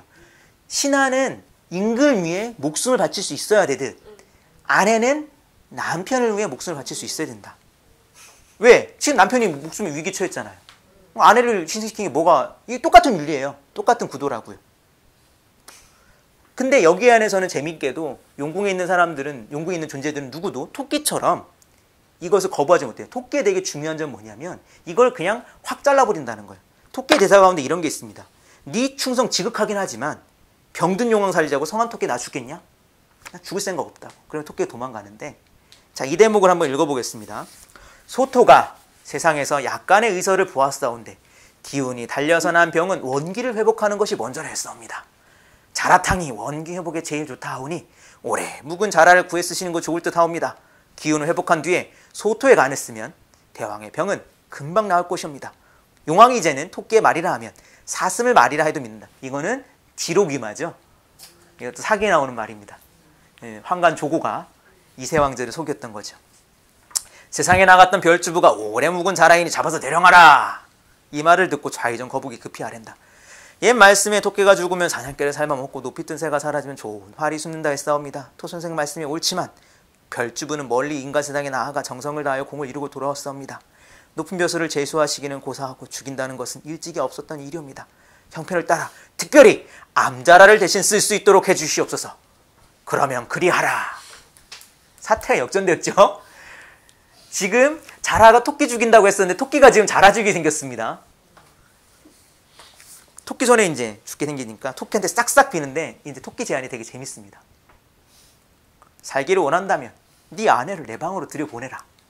그렇지 않으면 너희 부부는 말할 것도 없고 네 집안도 화를 피하지 못할 것이다. 이런 장면이 있는지 모르셨죠? 어디 자라를 삶아먹다니 어디 못 들었고, 토끼가 이런 얘기까지 해? 이거 토끼 너무하네. 그죠? 이런 이제 사실 이제 어떤 권력에 수청을 하는 대목이 있는데, 이거 대표적인 게 이제 그 고전 가운데 이제 춘향전 있죠. 춘향전을 잘 읽으면 춘향전 되게 불온한 겁니다. 왜냐하면 춘향이가 거부할 권리가 없는데도 거부하는 거였거든요. 시간 되면 이따 얘기할 텐데, 근데 이 자라한테 그런 걸 거부할 수 없는 권리라고 하는 걸 생각하지 못해요. 그러니까 원래 진정한 거부는 그렇잖아요. 거부할 수 없는데도 거부하는 거가 어떻게 보면 거기 안에서 드러나는 또 다른 구미가 있을 때, 자라는 완벽하게 이 충과 효라고 하는 이 세상에 포섭되어 있어서 토끼의 말에 이게 벗어날 수가 없어요, 이 존재는요. 그래서 토끼 말을 들어줍니다. 이게 이상하지죠? 그리고 토끼가 세상을 떠나기 전에 자라 부인과 하룻밤을 보내요. 자, 여기서 이제 뭐 그런 상상은 필요 없죠. 토끼와 자라가 어떻게 뭐 이런 거는 필요 없는데, 중요한 건 그 상상보다 더 중요한 건 뭐냐면 이 둘 가운데 자라 남편과 자라 부인이 금갔던 이들의 관계가 역전된다는 거예요. 뭐냐? 그날 밤 토끼와 자라가 사랑가를 부릅니다. 어화둥둥 내 사랑아 사랑 내 사랑아 부르고 뜨겁게 타올라요, 이 둘이. 자라 부인이 다음날 토끼가 떠난다니까 편지를 눈물로 씁니다. 와, 이 편지 내용을 보면 이렇습니다. 멋도 없고 인물도 없는 별주부, 나는 싫사옵니다. 나는 이제 싫사옵니다. 붓을 잡아 쓰려 하니 하염없는 이내 눈물 줄줄이 솟아나고 가슴이 답답해집니다. 대강 적어 붙이나니 어서 바삐 돌아와 죽어가는 이내 목숨 잠시라도 건져주시기를 간절히 바라옵니다. 할 말씀 끝이 없사오니 다자한증 내 속이 너무 상하옵기로 그만 그치나이다. 사실 자라 부인이 자라가 별로 안 좋았나 봐요. 야, 이런 대단하죠. 이게 이야기가 어떻게 돌아가는 것이 너무 당혹스럽잖아요. 이런 맥락에서 들려주고 싶은 메시지가 있다는 거가 뭐냐면, 충신 자라가 헌신착전이 벌어진 거잖아요. 충성 바쳤는데 뭐가 있어? 그것처럼 군주에 대한 충성도 지킬 것이 못 되고 남편에 대한 충도 마찬가지가 아니겠냐라고 토끼전은 은근슬쩍 까발리는 거예요. 생각해보세요. 남편을 위해 목숨 바치라고 했는데 목숨 바치지는 않았지만 적어도 남편을 위해 잠자리를 같이 한 거잖아요. 근데 여기서 이게 확 뒤집어 보여. 별주부가 자신의 아내를 버리잖아요. 그것처럼. 근데 토끼는 그런데 이 윤리를 파괴하는 존재예요. 충신의 윤리등 이걸 파괴하고 네가 얼마나 충신이 보잘것없는지 보여주고 특히 이 충렬이라고 하는 연려라고 하는 것도 얼마나 보잘것없는지를 파괴하는 겁니다. 결과적으로 요약하면 충신이 연련이 하는 거 필요 없다라고 하는 게 토끼전에 사실 하고 싶은 얘기예요. 그것이 파괴되면 세상이 뒤집어질 것 같죠. 아니 충신이라고 하는 충이라는 가치를 얘기하자면 난신들이 들끓고 예를 들면 효라는 덕목을 얘기하자면 집안이 막 어지러워지고 그렇죠. 기억나시는지 모르겠지만 가끔가다 요즘에는 그 할배들이 어디 갔는지 모르겠지만 옛날에 2000년대 초반인가 90년대 말인가 삭가 쓴 할배들이 그 정부 청사 앞에 등장했었습니다. 호주대 폐지한다고 했을 때 이러면 나라 어지러진다고 나라 망한다고 망하진 않게 됐죠. 그리고 사실 호주제라고 하는 것도 원래는 근거 없는 저거였었는데 근데 사실 그런 거가 막 지키는 사람 입장에서는 되게 중요한 것처럼 한 것 같지만 이것이 무너진다고 해도 그것이 커다란 파괴나 어떤 극심한 변화를 가져오지 않습니다. 자, 토끼전의 결말이 그래서 중요합니다. 뭐 동학책 버전 같은 거를 읽으신 거 기억하시면 토끼전의 버전이 여러 가지 있습니다. 그래서 뭐 여기도 인용을 해놨는데요. 뭐 자라가 불쌍하잖아요. 자라를 위한 결말 좀 있어요. 김동욱 본 토별 산수록이라고 하는데 이럽니다. 내 용왕의 병을 위함이 아니라 너의 충성을 가상히 여겨 한 병 감노수를 주나니 돌아가 충심의 공을 이루라. 그러면서 신선 같은 존재가 뭘 줘요. 그래서 뭐 제가 어렸을 때 읽었던 거 기억나면 신선이 토끼가 휙 도망가고 자라는 벙쪄 있는데 신선이 나타나더니 무슨 뭐 인삼을 줬다더라. 뭐 이런 것도 있고 혹은 또 뭐 퇴별과 완판본엔 이런 얘기 나옵니다. 내 똥이 매우 좋아 열을 내리게 한다고 하고 사람들이 주워다가 앓는 아이를 먹인다. 내 왕도 눈망치에 엽기가 과하더라. 갖다 먹이면 병이 나으리라. 토끼가 똥을 줘요. 약이라고. 친절한 편이죠. 이런 얘기는요. 그런데 제가 소개하는 저 책의 버전은 상당히 수위가 높습니다. 자라? 아니에요. 토끼는 그냥 도망가요. 어리석은 별주부야. 네 충성이 지극하니 명하기는 알려주마. 너희 수국에 암자라 많더구나. 하루에 1,500마리씩 다려 석 달 열흘만 먹이고 복쟁이 가루 천섬을 가지고 오동나무 열매같이 만들어라. 그래가지고 용왕 입에다가 전지를 딱 들이대고 억지로 다 먹여라. 그러면 살든지 죽든지 결판이 날 것이다. 복쟁이는 보고예요. 자라랑 보고 다려서 먹이라고. 먹여보라고 하면 어떻게 될 거라고. 살든지 죽든지 난 모르겠다. 해봐라고. 용궁의 식구들 앞으로 네가 했던 것은 계속 희생시켜라 그렇게. 나는 근데 그거 나 관심 없다. 그러면서 주랭랑을 휙 쳐버립니다. 토끼는. 자, 그런데 이 토끼전은 사실 이 이야기가 결말 부분 얘기 아니라 더 이야기가 남아있어요. 토끼전에 보면 뒤 이야기가 두 차례 위기가 더 있습니다. 하나는 독수리한테 토끼가 잡혀요. 신나고 갔는데 독수리한테 딱 잡혀가지고 토끼가 또 달아나는 장면이고 또 하나는 또 도망가다가 그물에 잡힙니다. 사냥꾼이 나왔다. 이 두 가지에서 위기가 있는데 여기를 이제 잠시 미루고요. 맨 마지막 결말이 어떻게 되느냐. 그걸 이래요. 별부인 암자라는 토끼와 이별한 뒤에 그리움이 병이 되어 몇 개월을 신음하다 속절없이 죽었다. 암자라가 죽었습니다. 뭐로? 상사병으로. 그리워하다가. 수국에서는 그 내막을 모르고 별주부로 생각하다 그리 되었다 하여 용왕에 글을 올려 연려로 표창하게 했다. 이게 무슨 얘기죠? 남편 따라 죽었다고. 네. 사실은 연려랑 전혀 상관이 없는 인물인데 용왕도 토끼를 기다리다가 병이 점점 더해서 세자에게 자리를 물려주고 별중으로 나가 살았다. 그 뒤 정원 잉어가 죄를 입어 동정으로 유배 갔다가 마침 별주부를 만나 그 소식을 전했다. 별주부가 돌아오지 못하고 있는 겁니다. 별주부는 통곡하고 그 길로 돌아와 아황여영께. 이제 아황여영은 고대에 나오는 여신 같은 이제 신이에요. 그냥 신명의 신인데 원통을 사정 올리고 즉시 목숨을 끊었다. 아황여영이 그 원통을 알고 별주부 죄 없음을 옥황상께 아뢰니 옥황선의 불쌍히 여겨 시신을 용궁에 보내어 별주부 충성을 알게 했다. 용왕은 이미 세상을 떠났고 왕위를 물려받은 세자가 별주부의 충조를 알고 그 덕을 널리 알렸다. 그 후로 수국이 태평하고 임금의 덕은 하늘과 땅 같았으며 신하들의 공은 해와 달같이 밝았다 하니 그 뒤야 누가 알겠느냐. 자, 이렇게 끝나버립니다. 용왕은 술과 여주 때문에 병을 얻었고요. 그러나 끝에서 용왕은 살지 못하고 그냥 죽어버립니다. 왜? 충신의 희생이 없었기 때문이죠. 그러나 또 나름 또 오래 살았던 것 같아요. 그쵸? 그리고 나라는 어땠다? 크게 어지러울 것도 없고 별일 없이 잘 먹고 잘 살았다. 다르게 말하면 별주부가 희생을 실패했지만 용궁은 평화로웠다는 얘기예요. 뭐지? 더욱 이제 가장 웃긴 건 사실 그거죠. 토끼를 그리워하다가 죽은 암자라에게 연려가 되고, 그리고 사실 충성을 한다고 했다가 어떻게 보면 토사구팽 당했던 그 자라를 충신이라고 했다는 이 결말. 이 둘은 희생하지 않았고 결말을 바꿔준 것도 없이 이상한 애들만 충신과 그 연려가 된 이 결말. 자, 그런데 이 둘의 이들을 기억해 주잖아요. 별주부 충신을 기억하지만 용왕에 대한 치욕은 아무도 기억하지 않아요. 자라단 끓여 먹자고 했던 거를. 연려고 충신이고 어떻게 보면 그건 사회에서 만들어 오는 상징이고 어떤 식으로 표창하는 것이긴 하지만 본질과 상관없는 거죠. 또 이 이야기 속에 보여주는 건.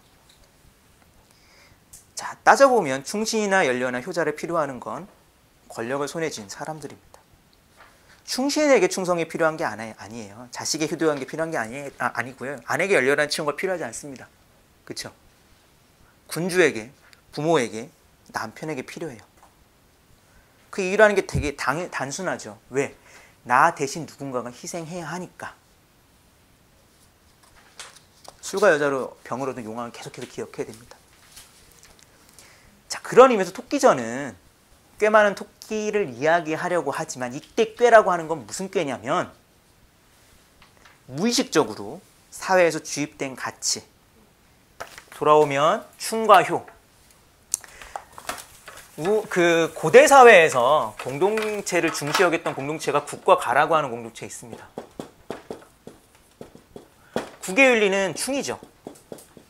가의 윤리는 효예요.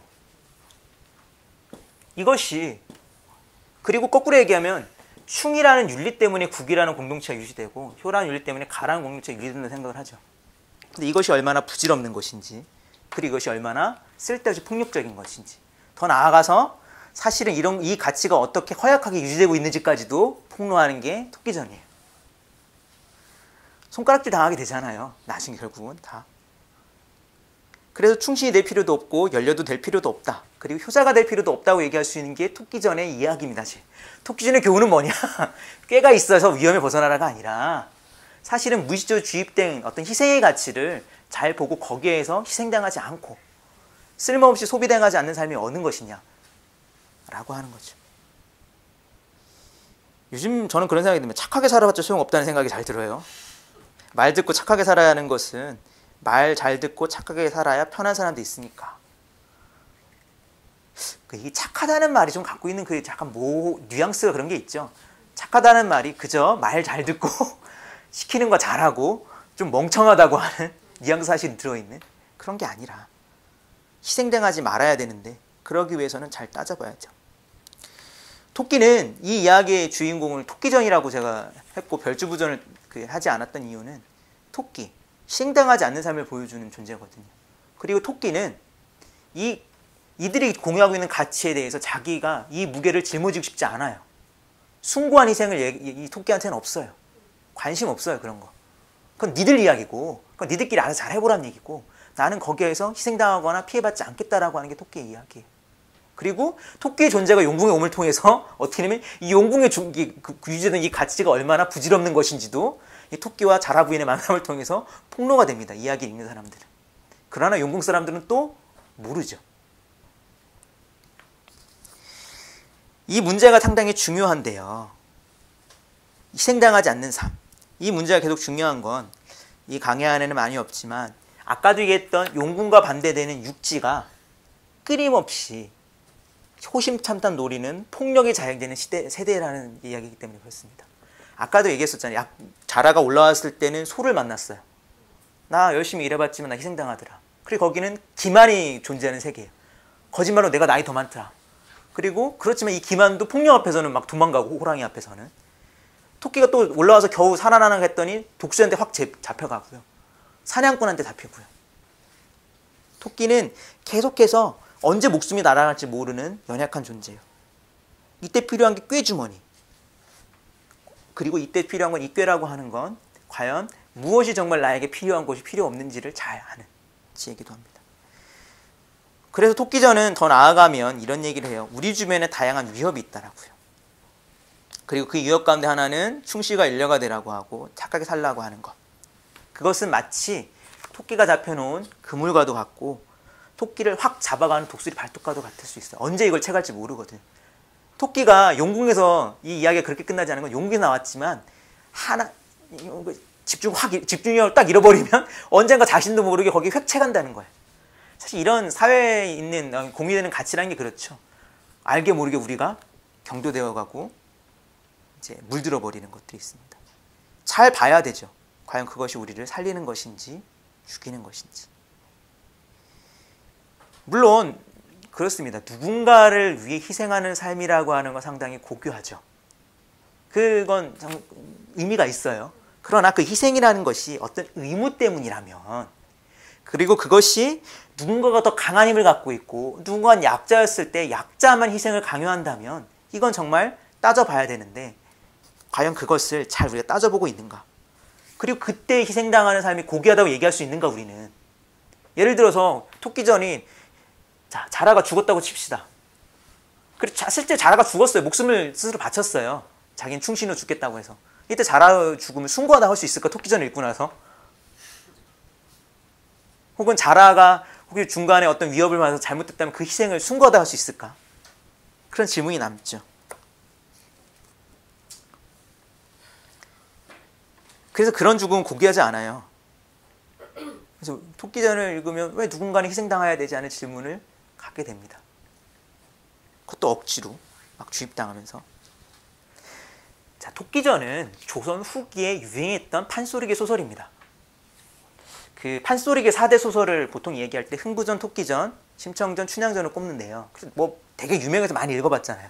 근데 그런 생각 해보지 않으셨어요? 왜 토끼전만 짐승들이 등장하지? 다 사람의 이야기인데. 그리고 사실 우리 고전 가운데는 짐승이 등장하는 이야기가 많이 없습니다. 뭐 기억나는 거 있으세요? 짐승이 등장하는 거? 뭐 사실 이제 판소리개 소설 가운데 장기전 이런 게 있는데 그 위에는 별로 없거든요. 서구에 비하면 비율로 따지면 동물의 이야기라는 게 별로 없어요. 사람의 이야기인 거예요. 그리고 동물을 통해서 하고 싶은 것도 사람의 이야기인 거고. 근데 그때 동물들은 어떤 식으로 호출이 되냐면 장기전도 그래요. 장기전도 제가 내용이 지금은 잘 기억 안 나지만 아내가 남편의 허위를 고발하는 거예요. 진짜 쉽게 말할 수 없는 이야기를 동물을 통해 전달하는 거죠. 지금 임금을 놀리고 싶어요. 그리고 충신 이거 이상하다라고 얘기를 하고 싶은 거예요. 열려? 야 이거 진짜 웃기게 돌아가고 있는 것 같은 얘기하고 싶은데 이거 사람들 이야기로 하면 안 되겠죠. 토끼가 등장을 합니다. 자라가 등장을 하고요. 아까도 얘기했지만 남편을 따라 죽는 사람이 그렇게 많았답니다. 조선 후기가요. 그것은 과부가 되어서 도저히 살아갈 수 없는 시대적 조건이 있었어요. 이야기를 아까도 얘기했던 것처럼 사람이 엄청나게 눈총을 줬대요. 시댁에서 눈총 줘, 처가에서 눈총, 다 양방에서, 본가에서도 눈총을 주고. 왜냐하면 죽으라고. 왜? 죽으면 명예가 되니까. 우리 집안 좀 도와주자고. 역설적으로 그런 의미에서 희생당하는 사람들이 있었죠. 그래서 자의반 타의반 목숨을 끊는 경우도 있었다라고 합니다. 저는 고전을 읽으면서 저는 좋은 고전과 나쁜 고전을 최근에는 분류하고 있는데요. 나쁜 고전 중에 하나가 심청전입니다. 잘 따져보면 15세 아이가 아버지를 위해서 목숨을 바쳐요. 여러분이 아시는지 모르겠지만 심청전은 신봉사가 상당히 많은 거였습니다. 그 이야기 구조를 쭉 보면요. 심청이가 낳게 되는 그것도 원래는 계획된 임신이었어요. 아들 좀 낳자고. 그래서 그 신봉사 아내가 지성으로 감춰는 기도해서 낳은 딸이 심청이. 원래 아들 보고 싶었는데. 그래서 이제 심청전 보면 그 말이 이제 아마도 그 말이 되게 유명한가 봐요. 그 판소리개를 소설을 정리한 옛날 말투로 된 판본도 있고 아이들 링체도 있습니다. 묵은 조개 햇조개를 낳았다라고. 봉사니까. 그런 표현이 나오고 그러면서 하는 얘기가 뭐냐면 괜찮다고. 좋은 사회 보면 될 거라고. 그래서 외손봉사하면 된다고. 그 외손이 나를 잘 해주면 된다고. 자, 근데 보세요. 이야기 끝에는 어떻게 되나? 사실은 심청이가 아버지 눈을 뜨게 한 이야기도 볼 수 있지만 신봉사가 좋은 사회 본 이야기로도 읽을 수 있어요. 아니, 그 있잖아요. 그리고 재밌는 건 심청전에 심청이는 욕망이 없어요. 자기가 황제의 딸이 되고, 황제의 적이 되고 싶다고 해요? 없잖아요. 근데 심청이는 자기가 아버지를 위해 희생해야 된다는 일리를 가슴에 안고 갑니다. 그리고 아시는지 모르겠지만 심청전의 판소리개 판본을 보면 신봉사가 총 3명의 여인을 만납니다. 처음에 이제 심청이 엄마, 그 다음에 누구죠? 뺑덕어멍. 뺑덕어멍과 사이가 되게 좋게 많이 그려져요. 뺑덕어멍과 사이가. 그래서 이제 심청전 그 판소리개를 구어체로 담은 판본들을 보면 이 둘이 하는 일종의 사랑가가 있습니다. 그러니까 둘이 뭐 이렇게 눈이 그러니까 둘이 뭐 잡기도 하고 둘이 놀아나는 장면이 한참 나와요. 네. 밤일 치르는 장면도 나오고. 그런 다음에 이제 뺑덕어멍이 언제 이제 도망가냐면 서울로 간다고, 재산 다 탕진하고 서울로 간다라고 했고, 아 참, 재산을 왜 탕진하냐? 가난한 집안이었어요 원래. 심청전 잘 읽어보시면. 근데 이 산에 부자가 돼요. 심청이 전 보면. 왜 부자가 됐느냐? 심청이 때문에. 아, 효녀 났다고. 쉽게 말하면 사랑의 리퀘스트가 방영된 거랑 똑같아요. 막 성금이 막 쏟아져요, 신봉사로. 그래서 이렇게 돈이 많아집니다. 가난하다가 딸을 잃고 돈을 얻었어요. 그리고 신봉사 이제 서울로 가면서 뺑덕을 떠나고 서울로 갈 때 잔치를 이제 원래 참여하잖아요. 그 전에 또 한 명의 여인을 만납니다, 신봉사는. 그리고 그날 밤에 방아 타령을 해요. 쿵덕쿵 쿵덕쿵 쿵덕쿵. 예. 일종의 밤일 치르는 장면이 나와요. 그 장면이 많이 삭제되어 있는데 상당히 많은 분량을 차지합니다, 실제로. 그래서 심청전을 이제 옛날 이제 그 판소리개 소설 정리되는 거 딱 읽어보면요, 심청이 얘기는 왜 이렇게 없어? 신봉사 얘기 정말 많아요.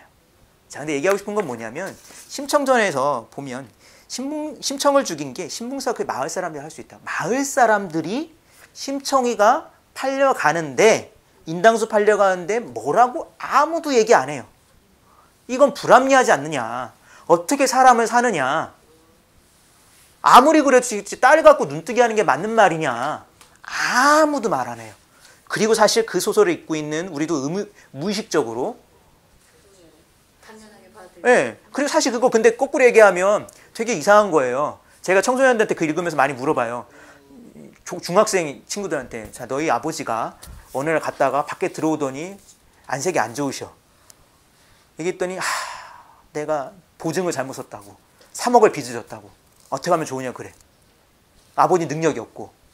그럼 어떻게 할 거야? 사실은 그냥 이거는 뭐 밥상 엎을 일이잖아요. 그런데 내가 그걸 해결하겠다라고 할 수 있냐고, 너희들이. 근데 그 구도잖아요. 잘 보면 심청이가 아버지를 눈뜨게 하겠다라고 해서 공양미를 한 게 아니라, 신봉사가 심청이 나온다고 마중 갔다가 물에 빠져가지고 화주승을 만나는데, 화주승이 이처이처하면 눈 뜰 수 있어 라니까 그걸 또 사인하고 와요, 공명첩에다가. 내가 공양미 300석 드리겠소. 그리고 그걸 할 방법이 없으니까 한숨 쉬면서 심청이한테 얘기하는 거예요. 불합리한 구도죠. 그런데 아무도 거기에 토를 달지 않고 있어요, 이야기를 읽으면서. 왜 그러느냐? 그거는 딸이 아버지 위해서 죽는 게 마땅하다고 하는 걸 무의식적으로 공유하고 있기 때문에 그렇습니다.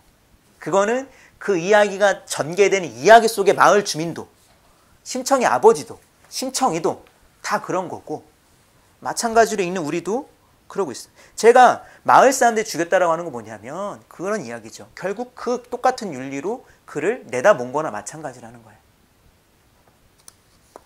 마찬가지로 신하는 군주를 위해, 국민은 국가를 위해, 시민은 대기업을 희생하는 삶이 여기에 있습니다.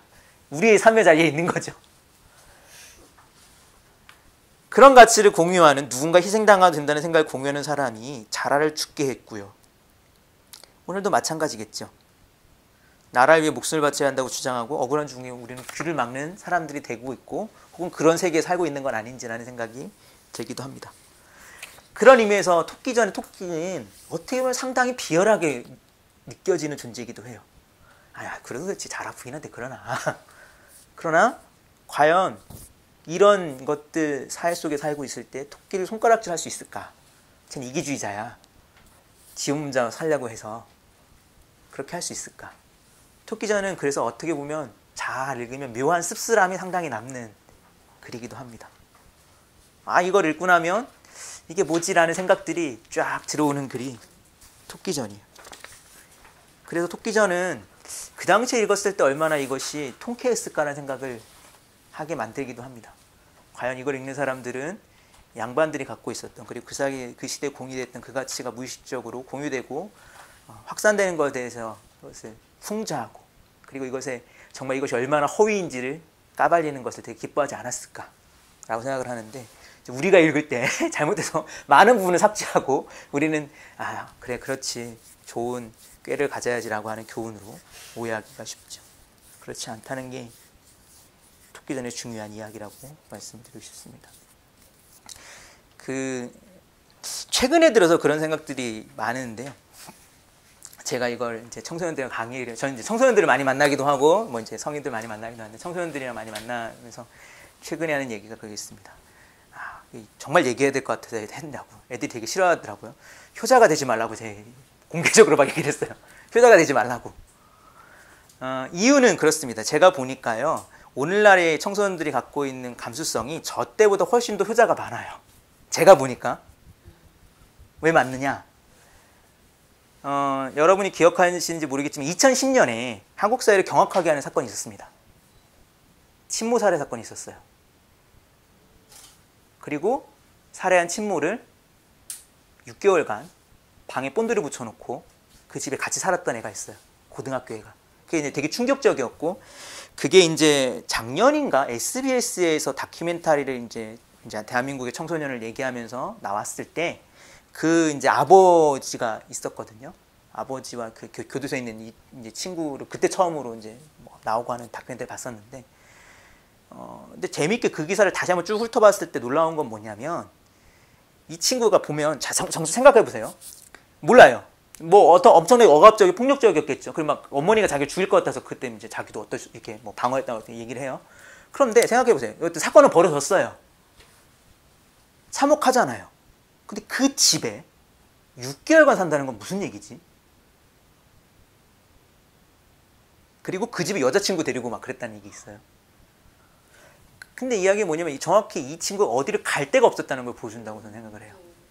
그리고 그 문을 따는 그 기사를 보면 그 문을 누가 왔을 때 비로소 따냐면, 아버지랑 따라서 살았거든요. 아버지가 왔을 때 그 문을 비로소 따왔었어요. 경찰과 함께. 그럼 뭘 얘기하느냐. 그리고 그 기사에 따르면 정말 그랬는지 모르겠지만 아들이 아버지한테 아빠 날 버릴 거야 라고 했다고. 얘한테는 집밖에 없는 거예요. 집밖에. 그러니까 한국 사회를 제가 쭉 이제 청소년 문제에 관심을 쭉 보면 90년대 비행 청소년 용어가 많았습니다. 근데 이것이 좀 시간이 지나면서 요즘 별로 그런 얘기 안 해요. 그러니까 비행이나 탈선의 공간이라고 하는 공간이 옛날에 그런 거 있었잖아요. 뭐 주유소, 찜질방, 만화방, 뭐 비디오방 이런 거 있었는데 그런 거 없어요. 이제는요. 집에서 컴퓨터. 네. 집과 학교라고 하는 이 이용 공개. 그리고 특히 학교는 집에 포섭되고, 그렇죠? 그리고 학교는 또 가정에 포섭되고 서로가 감시관계 있잖아요. 그렇죠? 그렇기 때문에 사실 훨씬 더 이것이 뭐라고 해야 되죠? 감정적으로건 권력적으로 훨씬 더 포섭되어 있다는 느낌을 많이 받습니다. 제가 요즘 친구들 봤을 때 외부 공간이 없기 때문에. 그리고 거꾸로 이거는 뭘 보여주냐면, 외부의 물리적인 공간도 사라졌지만 상당히 폭력적으로 한국 사회가 변해버렸기 때문에 그렇기도 해요. 한국 사회에서 이제 지금은 그런 얘기를 하지 않지만 한 4, 5년 전에 그런 용어를 썼습니다. 캥거루 마민, 헬리콥터 마민이. 왜냐하면 이제 이 품 안에 계속 있기 때문에. 그 얘기는 뭐냐면 밖으로 나가지 못하는 거 왜? 밖에가 험난하기 때문에. 그건 여러 가지 조건이 있어요. 물리적인 뭐 예를 들면 옛날처럼 월세방 구하기도 힘들고 뭐 알아봐도 없고 뭐 그것도 있는데 여기가 더 그죠. 그런 의미에서 훨씬 더 이게 포섭돼 있고요. 또 중요한 건 여기에 하나 더 이제 그 관계나 구조가 그렇고요. 또 하나 중요한 건 뭐냐면 자본주의 원리가 들어가가지고 현 사회에서 뭐 SBS 다큐에서 정확히 얘기하는데, 사실 청소년의 교육이라고 하는 건 확실히 최근엔 어떤 식으로 자본주의에서 됐냐면, 이것은 뭐 예를 미래에 위한 뭔가 이렇게 재능이나 그런 게 아니라 투자의 개념이 돼버렸어요. 청소년들이 암묵적으로 갖고 있는 그 부담감은 뭐냐면, 많은 청소년들이 내가 부모가 투자한 만큼에 대해서 이것에 대한 어떤 상응하는 뭔가를 해야 된다라고 하는 압박감이 큽니다. 그러니까 역설적으로 그 2010년에 김혜슬이라는 사람이 이제 나는 이제 대학을 거부한다라고 하는 글을 쓰면서 거기 뭐라고 하냐면 투자 대비 수익이 나오지 않는 세대라는 표현을 썼어요. 이 표현이 아주 중요한 건데 내가 부끄럽다고 대학 다니는 게 왜? 투자 대비 수익이 안 나오니까. 근데 그런 거는 되게 많이 내면화되어 있다고요. 그거는 그런 의미에서 보면 효라고 하는 게 역설적으로 사실은 청소년들이 어떤 식의 폭력이 될 수 있냐면 부모의 세계를 어떤 식으로든지 이 울타리가 너무 커져버려서 더 넘어가지 못하는 세계 속에 살고 있으면서 또한 자본적으로 예속되어서 그에 해당하는 나는 어떤 식의 결과를 내내는 압박 속에 살고 있으면 효까지 얘기되면 이 효라고 하는 건 이전의 효보다 훨씬 더 강력한 윤리로서 작동하겠죠. 뭔가 봉양의 이런 게 아니라 하나의 어떤 엄청난 빚으로 그리고 또 하나의 어떤 의무로서 이제 작동하지 않을까. 최근에 들어서 그런 두려움이 들어서 그런 얘기를 친구들한테 하기도 했고 그랬는데 이제 뭐 저희 친하게 공부하고 그러니까 어떤 친구가 책상을 딱 치면서 에이 아무리 그래도 말해서 하다 그런 말까지 하다니 막 그래서 막 얘기를 했는데 근데 오히려 그래도 제가 뭐 청소년들에게 그런 얘기 많이 해요. 하지 말라고. 그런데 그래서 그런 얘기 제가 그랬어요. 그게 부모에게 나쁜 짓 하라는 얘기가 아니라고. 왜 부모랑 효를 한다고 하는 그 용어가 갖고 있는 압박이 있어서 그 용어 속에서 갖고 있는 압박이 어떤 식으로 우리가 거기서 이걸 잘 쓸 수 있으면 모르겠지만 내가 잘 모르겠다. 그걸 잘 쓸 수 있는 방법을. 저는 솔직히 그렇거든요. 제가 육아를 공부하는 입장에서 국가가라고 하는 공동체의 문제를 많이 고민했는데 국은 그래도 좀 나아요. 왜냐면 이건 상당히 다양한 형태로 비판할 수 있는데 가라고 하는 걸 정말 어떻게 비판하거나 여기서 어떤 식의 이걸 구성할 수 있을까 잘 못하겠더라고요. 여기서 좀 벗어나는 의식적인 노력을 해야 될 것 같다 하는 게 문제가 있고 이걸 예를 들면 개념을 전환한다고 해서 가능할까? 효는 이런 의미야 라고 해서 가능할까? 난 잘 모르겠다. 그래서 그런 얘기 했었어요. 그냥 부모에게 효하지 말고 부모랑 우정을 쌓는 관계는 왜 안 되냐고. 너무나 잘 살고. 그러고 싶죠. 근데 자꾸 이걸 갖고 어떤 걸로 이제 계속 이걸 갖고 있고. 그래서 사실 중요한 건 뭐냐면 이것이 여기도 마찬가지지만 나를 잘 봐야 되거든요. 이게 과연 나에게 어떤 의미인지 착하게 너무 그거를 그래야지 압박으로 막 자기 능력은 요만큼밖에 안 되는데 이렇게 짊어져가지고 막 이렇게 쪼그라들고 이렇게 하지 말고 그리고 그런 의미에서 그냥 이제 긍정적인 어떤 것들이 잘 생성 안 되기 때문에 우정을 만들 생각을 우리는 못할까? 그건 똑같은 것 같아요. 바꿔서 부모도 그 자식한테 되게 많은 압박감을 갖고 있잖아요. 모든 걸 쏟아 부어야 되고 그렇죠. 자기도 희생해야 하고 그런 이데올로기에 사로잡혀 있잖아요. 그런 거죠. 그런 의미에서 사실은 사실 원래 이 강의안의 내용들은 옛날에 이제 얼마 전 이 여름에 청소년들이라고 했었는데 이데올로기라는 이름을 실제로 친구들한테 붙이고 알렸어요. 우리 효 이데올로기 살고 있는 것 같다고 아직도. 저는 육아를 공부하는 사람으로서 육아를 공부할 때 옛날 얘기잖아요. 한 2000년 넘은 얘기거든요. 뭐 오늘도 뭐 경서 읽는다고 논을 읽고 왔는데 거기 있는 문장들이 너무 옛날 얘기긴 하지만 이상하게 읽으면 오늘날이 별로 옛날 삶과 크게 다르지 않구나라는 걸 발견하게 됩니다. 그리고 그거는 거꾸로 얘기하면 사실은 뭐 크게 변하지 않은 거죠. 삶은 많이 변했어요, 형태는. 그러나 그 의식을 떠받치고 있는 어떤 개념들이나 혹은 가치들은 그렇게 많이 변했는가?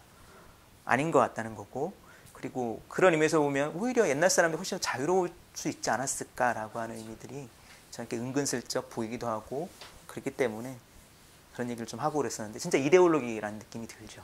그 가치가. 가라고 하는 이데올로기 안에서 서로가 희생을 강요하고 서로가 힘들어하고 막 이러고 있는 그거 있는데 사실 그것이 떠받치고 있는 거는 잘 생각을 해보면 그걸 우리가 상상력이 부족했을 수 있고요. 어떻게 보면 그것이 갖고 있는 어떤 허위나 혹은 그것이 갖고 있는 부실한 토대가 사실 어떻게 보면 있는데 그걸 명시적으로 보지 못하기 때문일 수도 있고 그렇습니다. 사실 자본주의 사회에 살고 있으면서도 어쩌면 우리는 손익계산서를 잘 따져보지 못하는 그잖아요. 이게 잘 따져보면 사실은 이게 어떤 윤리라고 하는 것들이 갖고 있는 것이 윤리가 윤리적 가치가 아니라 윤리가 윤리의 껍데기로만 남아서 사실 어떤 걸 계산하지 못하게 만드는 이게 압박으로만 작동하고 있는 게 적지 않게 있는데 그게 많지 않은가. 그리고 사실 이제 국 얘기로서는 이 강의를 할 때 한 두 달 전인가 그때 무슨 사건이 있었냐면 저 사건이 있었어요. 이제 의문사 사건이 그때 있었습니다. 의문사. 청소년들한테 그런 질문들을 저는 그래서 던져보곤 했었어요. 군대 문제를 한번 생각해 봐야 된다고 정말로. 제 연구실에 있으면서 한 친구는 집청 거부를 해갖고 교도 갔다 온 친구가 있었거든요. 근데 사실 우리는 그걸 생각을 잘 못하죠. 모든 사람들이 그래도라고 하는 대부분의 청소년들이 100%한 번도 그걸 따져보거나 그러지 않고 그런 사회에 살고 있는 걸 생각을 하면 은근슬쩍 이 충이라는 가치는 사실 아주 강하게 작동하고 있는 게 아닌가라고 저는 오늘날 생각이 듭니다. 그리고 그것이 있어야만 어떤 식으로 이게 유지될 거라고 하는 일종의 압박감, 강박이 있지 않은가라고도 생각을 할 수 있고요. 그래서 그때 보면서 그랬었죠. 의무사라는 게 얼마나 웃긴 일이라고. 사실 웃긴 일이잖아요. 그거가 너무 웃긴 일 아닌가요? 국가가 국민을 희생하는 방법이잖아요. 이거는요. 국가 정확히 국민을 희생하는 방법이죠. 그리고 의문사라고 했을 때 이게 맹자는 그런 얘기를 합니다. 국가가 국민의 어떤 희생을 바탕으로 사실 쓰는 거는 맞아요. 어떤 희생이라고 뭐 세금을 내기도 하고 역을 지기도 하고 전통적으로 국가는 세금과 역을 수탈하는 혹은 어떤 수탈하거나 다르게 얘기하면 그걸 통해 운영되는 공동체니까 그렇잖아요. 전통적으로 세금과 역 이건 두 가지는 같이 갑니다. 그래서 뭐 조용조 이런 거 뭐 들어보셨잖아요. 옛날에. 그런데 그걸 할 때 맹자는 그런 얘기를 해요. 의로우면 한이 없을 거라고 최소한. 그러니까 물론 어떤 그게 이 구도를 알고 있어요. 암묵적으로요. 그러나 그것이 이게 부정하다는 걸 아는 순간 거기에 한이 생긴다라고. 그렇죠. 지금 사실 한이 생기는 구도에 우리는 살고 있는 거잖아요. 그럼에도 불구하고 그래도 해야지 된다라고 하는 생각도 하고 있기 때문에 더 문제가 되는 거고. 그런 의미에서 한번 아마 제 눈치를 보니까 토끼전을 잘 안 보셨는데 한번 읽어보시면 되게 재밌습니다. 이런 얘기를 한단 말이야? 하는 것들이 나오고 있습니다. 자, 1시간 반 정도 이야기를 했는데요. 또 글쎄요. 조금 빠르게 했으면 너무 길어지면 좀 너무 힘들 것 같아서요. 춘향전이요? 춘향전. 춘향전이 왜 불어나느냐? 춘향전에 되게 중요한 키워드는 춘향이 어머니입니다. 월매는 뭐죠? 월매란 이름이 갖고 있는 특징이 있어요. 기생. 이제 이 춘향전에 되게 중요한 포인트 중에 하나는 뭐냐면 춘향의 아버지가 등장하지 않는다는 거예요. 춘향의 아버지 이름 들어보셨습니까? 춘향의 성은? 그 얘기는 좀 들으셨죠? 물론 춘향전도 판본이 여러 가지 있어서 춘향이가 이춘향도 있고요. 김춘향도 있고 근데 우리가 많이 알고 있는 건 성춘향인데 그 남원 지역 판본에 따르면 성참판이 내려왔다가 월매를 관기였던 월매를 풀어줘서 낳은 딸이 춘향이라고 얘기해요. 그럼 참판은 어떻게 됐지? 같이 살다 죽었나? 아니 그냥 올라간 것 같아요. 현지처 같은 걸 만들었던 거겠죠. 그리고 이 사람이 이제 여기 휴머니스트 판본에서는 뭐라고 나오냐? 어디로 나오냐면 자하골 사람이라고 나와요. 자하골이 어디냐면 서울 자하문이 있는데 자하문이 있는 데고 그리고 이제 이몽룡이 어디 고향 어디 삼청동 쪽인가 그쪽에 내려오는 건데 재밌는 건 자 이몽룡왕의 얘기는 넘어뛰고 자 변사또가 내려오잖아요. 변사또가 내려올 때 춘향전을 잘 보시면 뭘 하냐면 점고를 합니다. 점고는 뭐냐면 새로운 관원이 왔을 때 그 지역에 있었던 아전들과 노비들이 인사를 하는 거예요. 점고를 해요. 점고 장면이 나옵니다. 그리고 기생들이 쭉 나와요. 누구 사머리 납시오, 누구 납시오. 그때 변사또가 춘향이는 어디 갔는데라고 물어요. 알고 있었어요. 서울에서. 그 이야기가 뭘 얘기하느냐. 변사또 입장에서는 춘향이란 애가 관기를 있다더라라고 알고 있는 거예요. 그래서 춘향이를 불러오라고 그래요. 자, 그런데 재밌는 건 춘향이는 스스로를 여염집 처자라고 얘기를 합니다. 그런데 그 주변은 누구도 춘향이가 여염집 처자라고 하는 걸 명확하게 얘기하지 않고 이게 약간 두리뭉실하게 넘어가요. 그래서 이것은 변사또의 입장에서 보면 되게 재밌게 읽혀요. 자, 수령이 내려왔어요. 당연히 인사받아야죠. 인사받는데 어떤 애가 빠졌어요. 있어야 될 애가. 걔 왜 빠졌느냐. 물었더니 쟤는 이래서 빠졌는데 왜 관기가 그렇게 빠져? 이상하잖아. 불러와. 근데 오는데 건방지게 오고 더군다나 와서 너는 뭐하냐 했더니 자기는 어쩌고 얘기를 하고 뭐 얘기를 하는데 더 웃긴 거는 자기가 양반과 혼인을 맺었다라고 해요. 정식 혼인이 아니에요. 이 둘은요. 중요한 건. 그렇기 때문에 이몽룡 못 데려가잖아요.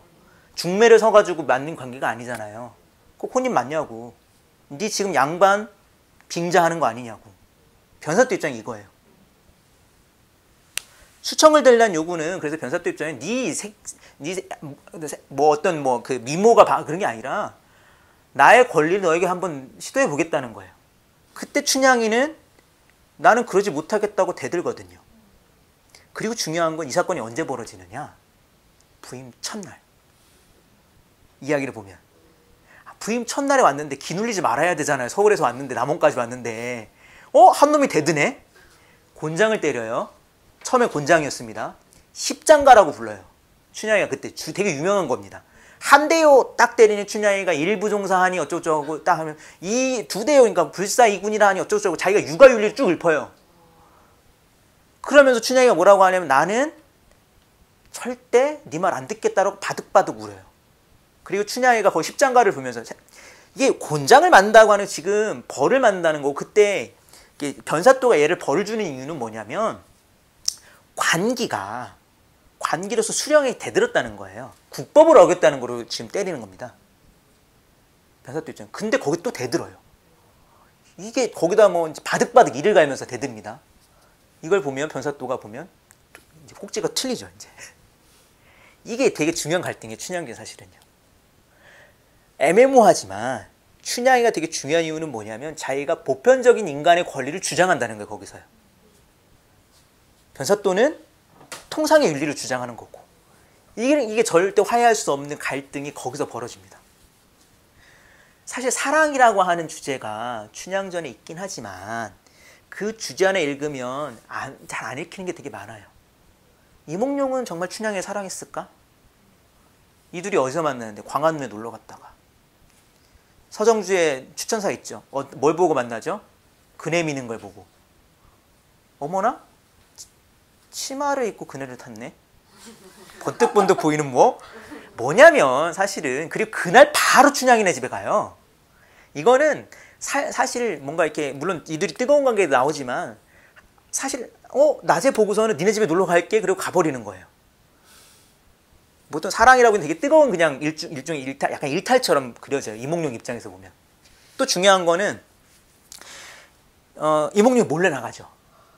그런데 춘향이네 집에서 누가 기다리고 있었냐? 춘향이가 기다리고 있지 않았어요. 월매가 기다리고 있었다는 거죠. 이거는 약간 고민해 볼 만한 일입니다. 내가 뭐 거리 축제 나가갖고 여자애를 만났는데 오늘 밤 니네 집에 갈게. 갔는데 엄마가 있네? 그러면서 월매가 요구하는 건 뭐냐면 어찌됐건 혼인관계를 네가 그냥 놀려고 하는 게 아닌 걸 증명해라라고 요구를 해요. 그래서 판본에 따라 다릅니다. 언약을 하기도 하고 정말 뭘 써주기도 하고 그래요. 그 다음에야 비로소 상이 나오고 형식적으로 결혼하는 것처럼 하고 그날 밤 놀기 시작을 합니다. 그걸 보면 어떻게 보면 그렇게도 읽을 수 있어요. 자, 아버지가 없습니다. 여인들밖에 없어요. 이 둘이 공모하여서 이몽룡을 잡으려고 한 게 아닌가라고도 생각할 수 있는 게 춘향전의 구도기도 합니다. 그리고 이제 판본에 따라 하나지만 이몽룡이 아버지를 따라 올라가야 된다고 했을 때 춘향의 입장이 판본에 따라 정확히 달립니다. 사실 경판 이제 그 서울에 있는 것 같은 경우는 이게 문제가 됐었기 때문에 춘향이를 의도적으로 양반집 서녀처럼 그리고 있는 작품도 있어요. 근데 남원 쪽에 가보면 그게 아닌데 원래. 그리고 이게 너무 이제 지고지순한 사랑을 그리려고 하면 그래도 이 둘의 이별 장면을 어떻게 그리냐면 뭐 빚도 주고 뭐 징표도 주고 뭐 엉엉 울고 막 그런 거 있잖아요. 아닌 판본도 있습니다. 춘향이가 제가 이제 참고하는 판본이 뭐라고 하냐면 얘기를 해요. 올라갈 거 알고 있었다고. 계산정 해보면 당연히 올라가죠. 언젠가는. 내려왔으니까. 보통 조선 때 이제 관원들의 부임 시기가 2년 정도에서 3년 정도입니다. 오래 있지 못하게 했어요. 올라갈 거 알고 있었다고. 100년, 1000년 여기서 할 수 있는 거 알다고. 그래서 하는 얘기가 그거예요. 먼저 가서 가면 나도 재산 처분해갖고 뒤따라 갈 테니 가면 적당히 살 집이나 마련해주고 그리고 당신 좀 잘 되면 그때 나 후첩으로 들여달라고 하는 현실적인 제안을 합니다. 이 둘이 신분 차이가 있기 때문에 정식 혼인을 할 수 없어요. 그리고 첩을 먼저 드릴 수는 없잖아요. 처가 있을 때 첩을 드리는 거기 때문에 처를 만들고 성공해서 그 뒤에 나를 해달라고 요구를 해요. 근데 이몽룡은 뭐라고 하냐면 못하겠다라고 그래요. 왜? 어머니한테 말씀 꺼내봤는데 그거 말도 하지 말란다. 양반집 자식이 수령 따라 내려갔다가 지방에서 기생 만나갖고 놀았다는 얘기 두면 나중에 그 앞길을 막힌다 하더라. 너랑 같이 갈 수 없다. 쉽게 말해 인연 끊자고 하는 게 이몽룡의 이야기였어요. 그 둘의 만남에서는. 그렇기 때문에 그것이 정말 우리가 흔히 알고 있는 사랑 이야기를 읽을 수 있는 구도가 아니라 어떤 신분의 문제에서 나타나는 갈등을 다루고 있다고 볼 수 있습니다. 그리고 그때 중요한 건 뭐냐면 사실 그런 얘기를 하는데 과연 그런 얘기가 맞는지는 좀 고민해 봐야 되겠지만 조선 후기를 그렇게 얘기했죠. 민의식의 성장이라고 뭐 이런 설명을 하는데 그런 어떤 은근슬쩍 그걸 풍자하고 너희들이 얼마나 허위인지를 폭로하는 것들이 등장하는 거 가운데 춘향전도 있다는 게 되게 중요해요. 춘향전. 너희가 갖고 있는 권리, 너희가 요구하는 윤리라고 하는 것도 우리도 주장할 수 있다. 왜 일부종사는 변사도 분명히 얘기하거든요. 야, 무슨 종놈들에게 일부종사가 어딨냐고. 그리고 실제로 요구되지 않았어요. 아니, 종이, 노비가 연료로 표창된다는 얘기 들어보셨어요? 아니, 그 윤리는 양반의 윤리였다라고요. 근데 거꾸로 그 윤리를 아래에서 요구하고 나도 똑같은 인간이라고 주장하는 게 춘향전에 있는 이야기고 그렇기 때문에 춘향이가 대단한 거죠. 변사또가 꼭지가 도는 거고요. 변사또는 그러면서 보면 대단히 지극히 정상적인 수령이었다고 할 수 있습니다. 이게 웃기죠. 춘향전도 잘 보면 그래요. 아, 이게 되게 위험했겠구나 라는 생각을 들게 만듭니다. 나름은 그 당시에. 그러니까 서울에서 양반들이 수보하던 버전이 개작을 하죠.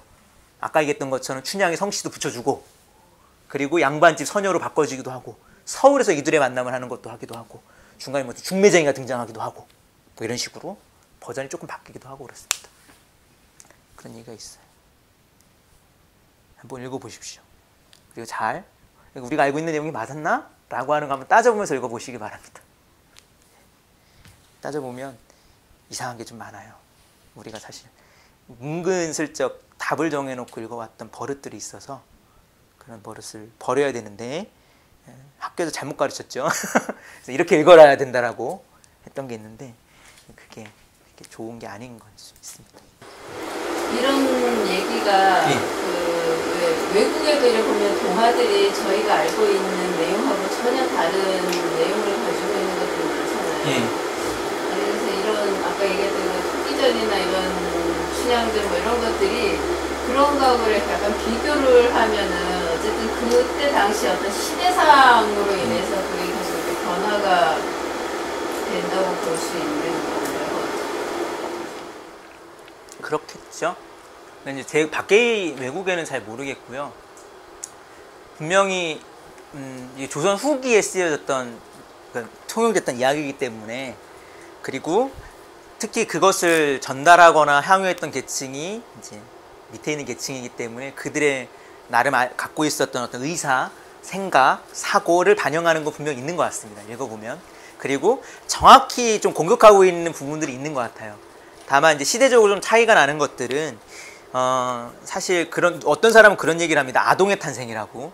원래는 아동이란 존재가 없었어요. 근데 이걸 이제 우리 흔히 얘기하는 소파 방정환 이후로 뭐 이걸 만들잖아요. 그래서 그 이야기들 아동의 이야기로 이걸 만들어줘야 된다고 생각을 했기 때문에 일부를 편집하고 조금은 아닌 것 같은 이야기를 많이 삭제하고 막 그렇죠. 그리고 더 중요한 것들은 사실 어른의 시각이라는 게 작동한다고 하는 건 누구를 대상화한다는 거, 아이 대상화한다는 건 뭐냐면 교훈이라고 하는 것들 가치에 그냥 포섭돼 버리거든요. 그래서 교훈적으로 일부 이야기가 많이 해석될 여지로 편집해버리는 거죠. 제가 이렇게 휴머니스트 본을 많이 보는데 그 이유 중에 하나는 다른 책들을 보면 너무 많이 편집을 해놨어요. 대표적으로 춘향전이요. 읽어보시면 정말 야합니다. 사랑가 있는 부분을 읽어보면요. 뭐 아주 구체적으로 묘사해놨어요. 옷 벗기는 장면부터 시작을 해가지고 뭐 별 얘기 다 나옵니다. 뭐 말타기 놀이, 업고 놀자, 뭐 너는 맷돌이 되고 나는 뭐 맷돌 자기가 되자. 그러면서 춘향이가 그런 얘기를 해요. 아 정말 웃긴 얘기 합니다. 정말 웃긴 얘기하면 방아가 되자, 뭐가 되자, 뭐 이런 얘기를 할 때 춘향이가 하는 얘기가 뭔지 아세요? 춘향이가 하는 얘기가 왜 저는 밑에만 있어야 돼? 이 얘기를 해요. 나도 위에 좀 가보자. 그래 그럼 네가 이번에 올라와라. 뭐 이런 얘기하고 그리고 땀이 뽀송뽀송 나면서 둘이 노는 얘기가 한참 이어집니다. 근데 많이 그게 이제 아까도 얘기했지만 그것이 청소년들이 보라고 혹은 아이들이 보라고 하기 때문에 그 부분을 대폭 그냥 훅 잘라버려요. 정말 엄청나게 묘사를 해놨거든요. 쭉 묘사를 해놓고 사실 참 그 얘기도 있구나. 제가 이제 이번 여름에는 청소년들과 함께 섹스피어 희곡을 읽었는데요. 로미오와 줄리엣도 성적 농담이 엄청나게 가득합니다. 예. 사실 그걸 보면 성적 농담이 그냥 처음부터 시작부터 성적 농담으로 시작을 해요. 그런데도 그 부분을 우리는 잘 알지 못하고 있죠. 그런 것들이 이제 사실 그러한 특히 고전 문학의 일부 장르는 어린 아이들의 것이라고 하는 거로 교훈적으로 이렇게 개잡되거나 그래서 우리들도 제대로 그것이 향유되었던 시대나 사람들의 이야기를 모르고 그냥 그걸 교훈적으로만 소비하게 되는 그런 상태가 있죠. 그런데 그걸 좀 주의해야죠, 사실은요. 그래서 저는 저는 그렇게 생각을 합니다. 이게 나이에 맞는 책이라고 하는 게 얼마나 잘못되어 버렸는가를 보게 됐어요. 그래서 사실 문학 작품이 그래서 자칫 잘못하면 잘못된 판본을 골라버리면 내용도 엉망이고 표현도 죽어있고 뼈대만 남았는데 뼈대를 아는 건 아무런 의미가 없게 만들어버린 그리고 어떤 결과는 해악을 끼쳐요. 왜? 사실 그 작품이 얘기하고자 했던 의도랑 전혀 다른 의도를 생각하게 만들 뿐만 아니라 더 나아가서는 정말 좋은 작품을 나는 이미 다 알았어, 다 읽어봤어, 내용 다 알아라고 자만하게 만들어버리거든요. 그건 되게 좋지 않은 거죠. 그래서 고전이 날 서 있는 글들이 사실 많습니다. 잘 읽어보면요. 두리뭉실한 글이라기보다는 이게 살아남았다는 거 분명히 어떤 이제 예리함이 있다는 얘기거든요. 그리고 뭔가 옛날 사람들이라고 해서 오늘날 사람들만큼 음흉하기도 하고 야한 거 좋아하기도 하고 그래요. 근데 그거를 이제 오늘날에는 다른 매스미디어에서 이제 그걸 충족하고 있기 때문에 그걸 잘라버리는데 그러면 이제 그가 갖고 있는 가치가 어떤 식으로 이제 훼손되어 버리는 거죠, 사실. 독특한 맛이라고 하는 게 있는데. 그래서 춘향전도 읽어보면 이걸 읽어도 되나 하는 생각이 들 때도 있어요. 여러분이 아시는지 모르겠지만 춘향전을 춘향가를 넣어서 영화를 만들었던 게 있죠. 임권택 감독이. 네, 춘향전이라고. 그때 조승우가 처음으로 했죠. 근데 그거 19금이에요. 춘향가대로 영화를 만들었다고 하는데 19금이 돼버렸어요. 그러니까 어떤 그런 이제 역설적인 가치가 분명히 있습니다. 이 연구자도 얘기를 하더라고요. 자라 부인을 빼놓은 이유도 그랬을 거라고. 많은 경우에서 자라 부인을 빼놓은 이유도 자라 부인이 갖고 있는 독특한 위치가 있잖아요. 이 사람, 이게 존재에 갖고 있는 의도적으로 빼버렸을 거라고 그런 얘기를 합니다. 모르셨죠? 자라 부인이 있었다는 거. 엄마는 얘기들, 어머니 얘기, 그 얘기도 나오는 게 있죠. 판본이 자라 갈 때 눈물을 흘리면서. 잘 갔다 오라고. 알지 다 알지. 알지만 어쩔 수 없이 보내야 되는. 네, 노모가 이제 등장하기도 합니다. 그렇죠. 제목이 국가잖아요. 예. 국가에 대한 유쾌한 일침인데요. 또 슬래시까지 달아가지고 국하고 가를 이제 구분하셨고 국에는 총을 대입을 했고 가에는 효를. 그래서 궁금한 거는 국가의 충성, 어른, 집안의 효. 이 이데올로기가 언제쯤 자리를 잡았을까요?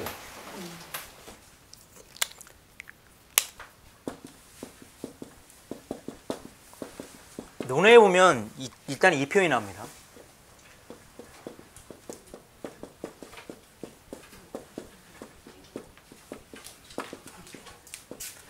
입주큐 출죽제라는 표현이 나오거든요.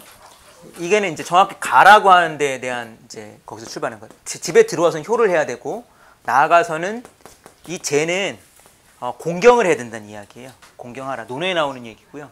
전통적으로는 육아에서 효제라고 하는 거가 가를 중심으로 구성이 되었고요. 근데 사실 국이라고 하는 개념이 언제부터 나오는지가 제가 잘 모르겠긴 해요. 근데 이제 맹자를 보면 뭐라고 나오냐면 맹자는 인의를 중시 여기는데요.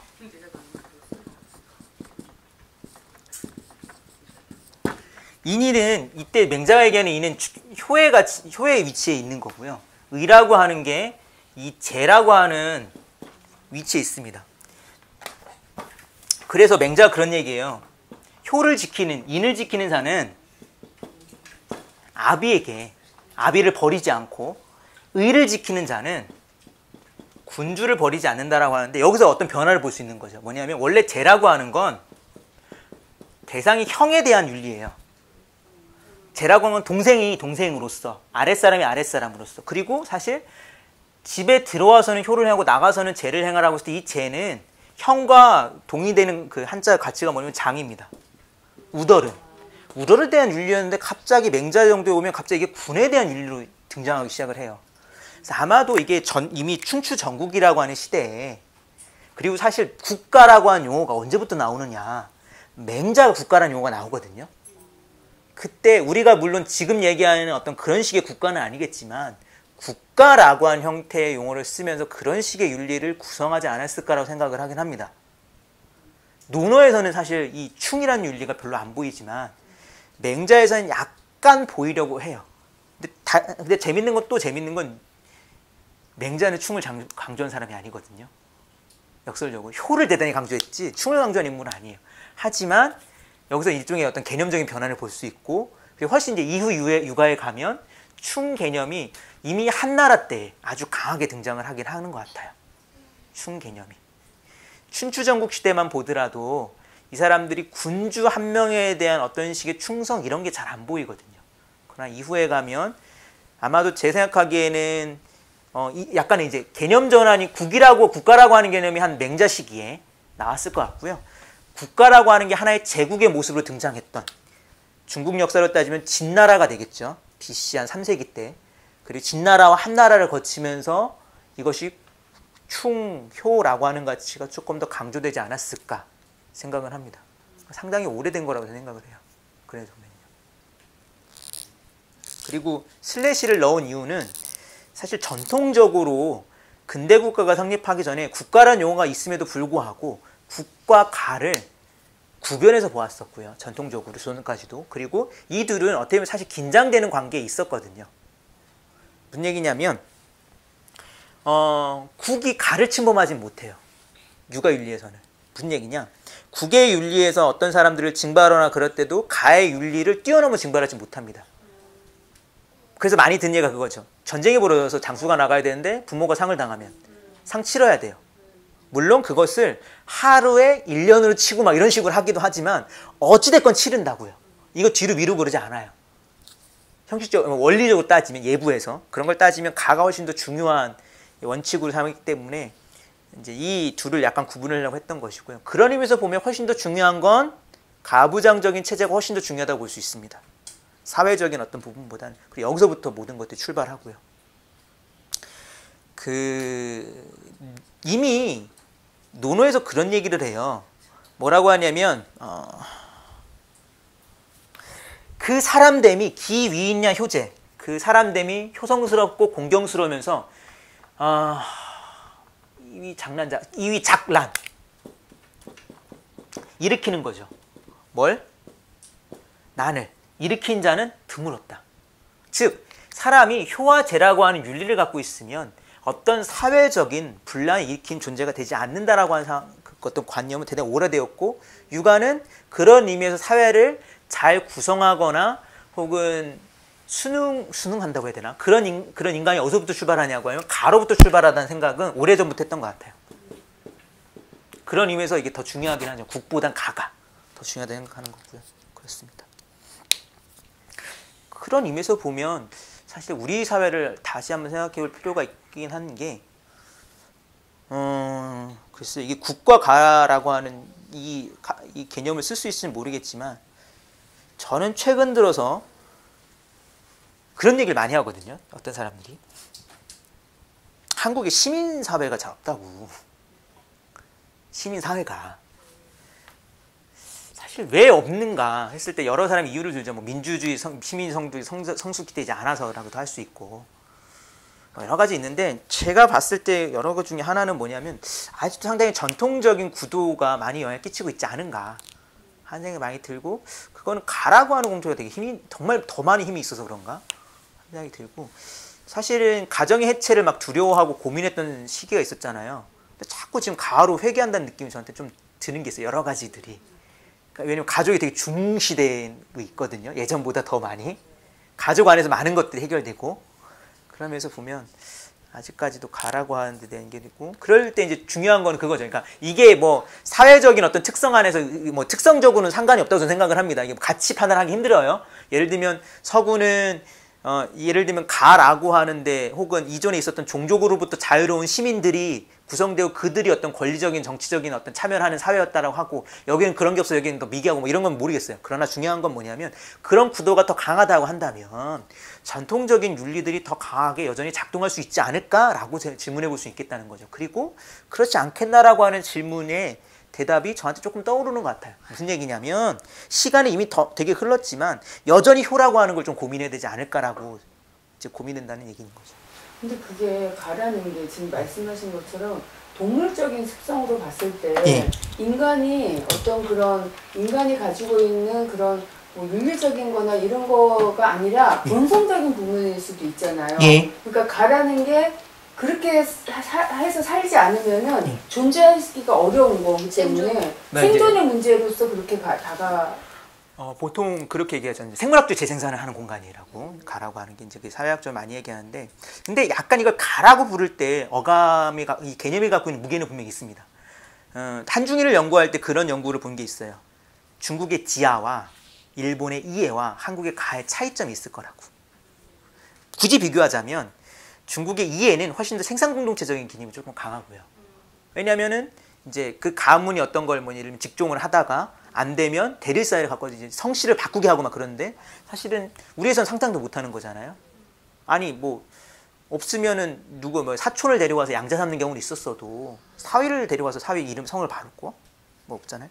그런 경우가 일본에는 종종 보이고, 그랬을 때 여기에는 훨씬 다른 식의 어떤 직종인가 종족적 어떤 기능적 개념이 훨씬 더 강하게 가고, 중국에 가는 우리보다 조금 더 범위가 약간 크다는 느낌이 들어요. 약간 종족적 느낌이 되게 강하게 나는 부분들이 있고요. 그래서 집성이라보다는 하나의 생산 공동체인 이게 생산이 그때는 조금 기능적, 직능적 생산이라기보다는 이제 영토적 개념이죠. 같이 어울려 살면서. 하지만 그게 약간의 촌락 느낌이 들고, 한국에서는 가라고 하는 게 촌과 가를 우린 구분하잖아요, 사실은. 훨씬 더 이제 중요한 거는 가부장적인 구조 안에 있는, 문화적으로 분명 토대가 있는데, 그거 이제 많이 연구할 때는 족보를 많이 들죠.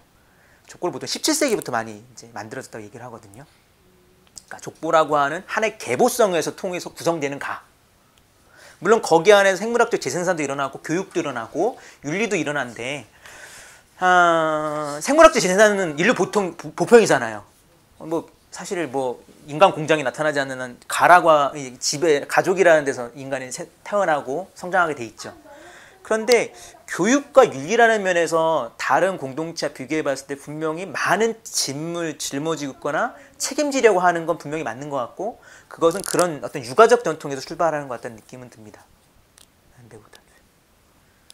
그리고 예, 말씀 중에 제가 국가 이러고 이제 충효 이 부분에 질문을 드린 거는 육아란 말씀을 하고, 그래서 언제부터 충효의 이데올로기가 나왔을까요? 되게 중요하다고 생각해요. 왜냐하면 육아 그러면 떠올리는 게 공맹이잖아요. 근데 이제 작년, 재작년 이렇게 논어에 대한 말씀을 이남복 선생님이 해주실 때는 논어를 그냥 두 글자로 딱 정의하자면 충과 서다 이렇게 얘기하셨어요. 충사. 그리고 충을 지금 우리가 얘기하는 국가의 충성으로 보시지 않고 치우침 없는 마음이라고. 그 다음에 서는 너와 나를 구분하지 않는. 그러니까 내가 네가 되고 네가 나 되는 한살림에서 얘기하는 그 생명사상 받는 거다라고. 그리고 이제 맹자도 보면 역성혁명에 대한 얘기를 하고요. 조선으로 이렇게 고려에서 조선으로 넘어올 때 자대부라고 하는 사람들이 그 역성혁명을 사실은 실현을 하잖아요. 실제로. 논리로 완전히 이렇게 무장을 해가지고. 그래 놓고 조선을 그렇게 만들지는 않았을 것 같아요. 정도전은 그러니까 왕권 강화보다는 그 합리적인 신하들이 통치하는 쪽으로 가려고 했었고 이방왕이한테 이제 깨지면서 그게 안 됐는데 그렇다 하더라도 상당히 긴 시간 동안을 왕권이 강화되지 못하고 가지 않았을까 이런 생각이 들거든요. 그러면 결국 국가에 충성한다는 거는 만들어진 역사가 짧을 텐데 지금 뭐 군복 입고 나오는 할아버지 이런 분들 보면 다 공맹 시대부터 만들어진 거기 때문에 이거는 인간의 탈을 썼다면 누구나 갖고 있어야 된다. 누구나 가져야 된다는 원리로 지금 밀고 가거든요.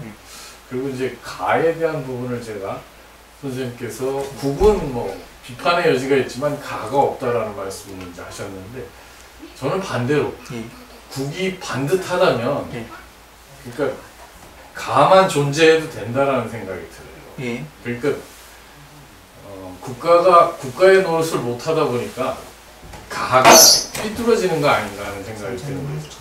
그러니까 내 새끼 또는 뭐 내 핏줄 이것만 챙겨야 된다는 쪽으로 가고 현상태가. 근데 그거의 원인은 제가 보기엔 이제 국가의 잘못이다라는 생각. 국가라고 할 것도 없고 이제 위정자 몇몇.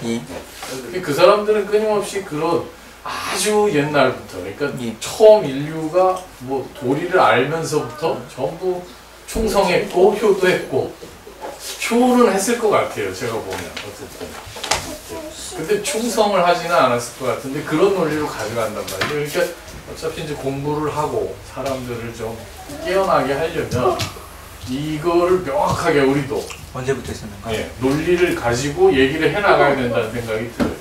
그러니까 공자님 공부를 하신 분이 오셔가지고 아니다 이거 나라에 충성하라고 하는 얘기가 아니다. 그러니까 정말 실현하기 어려운 얘기 치우치지 않는다는 게 이게 예수님하고 같은 맛집이잖아요. 선악을 구분하지 않고 막 가는. 근데 치우친다는 건 하나는 선이고 하나는 악이 돼야 되는 거예요. 그런 논리가 충이고 그리고 이제 제가 계속 생각하는 거는 충자하고 효자는 우리말에 없어요. 집은 가라고 이제 그림 그려놓고 집이라고 하는 건 우리말인데 충과 효는 아무리 봐도 우리말에 없거든요. 그래서 이제 여쭤본 거였어요. 선생님은 이제 깊은 온다니까 저는 얕은 감정적인 어떤 깊이가 전혀 없기 때문에 즉흥적이고 감각적으로 여쭤볼 수밖에 없는데 주석들은 걸로 얘기하고 하여튼 뭐 그런 생각을 하고 있습니다. 제가 과문한 바로 말씀을 드리면 충이라고 하는 게 근대사에서 강조된 건 분명히 박정희, 박통때고 현충사도 세우고 그런 거죠. 그리고 조선 후기가 분명히 강조됐던 바는 있을 거고요. 아까도 얘기했지만 연려사상, 연련이 뭐 그런 거 다 그때 나왔습니다. 환양년이니 호로자식이니. 특히 그것이 그러니까 어떤 식의 사회적 위기 가운데 나타났다는 분석이 좀 많이 있거든요. 무슨 얘기냐? 청나라 위기를 봤잖아요. 그리고 환향을 합니다. 많은 여성들이. 청나라 갔다가 환향이에요. 고향으로 가는데 환양년이라고. 욕이 됐죠. 그리고 그때 나왔던 게 호로자식. 호로는 뭐냐면 청나라 저거잖아요. 오랑캐 자식이라고. 그러니까 뭐냐면 이제 하나의 사회가 외세의 침해에 의해서 이걸 먼저 지켜야 됐을 때 그때. 근데 국가가 못 지키는 거를 피해자를 오히려 더 피해자로 만드는 거 아니에요? 그런 역사가 많이 있죠, 사실. 그래서 어떤 사람 이제 17세기 이후 조선사를 상당히 보수적으로 보는 평가하는 게 있는데 물론 그렇게 끊어서 볼 때 조금 더 명확하게 되는 것도 있는데 저는 영구적으로 그 입장에서 봤을 때 그런 거예요. 그러니까 뭐냐면 논어나 맹자 할 때 논어는 좀 덜한데 맹자는 확실히 효가 나오고 충으로 갈 수 있는 디딤돌이 됐구나 이놈만 하는 느낌이 확 들어가지고 그리고 논어도 깔끔하게 그럼에도 불구하고 거기서 좀 벗어날 수 있는 어떤 디딤돌 논에서 발견할 수 있느냐.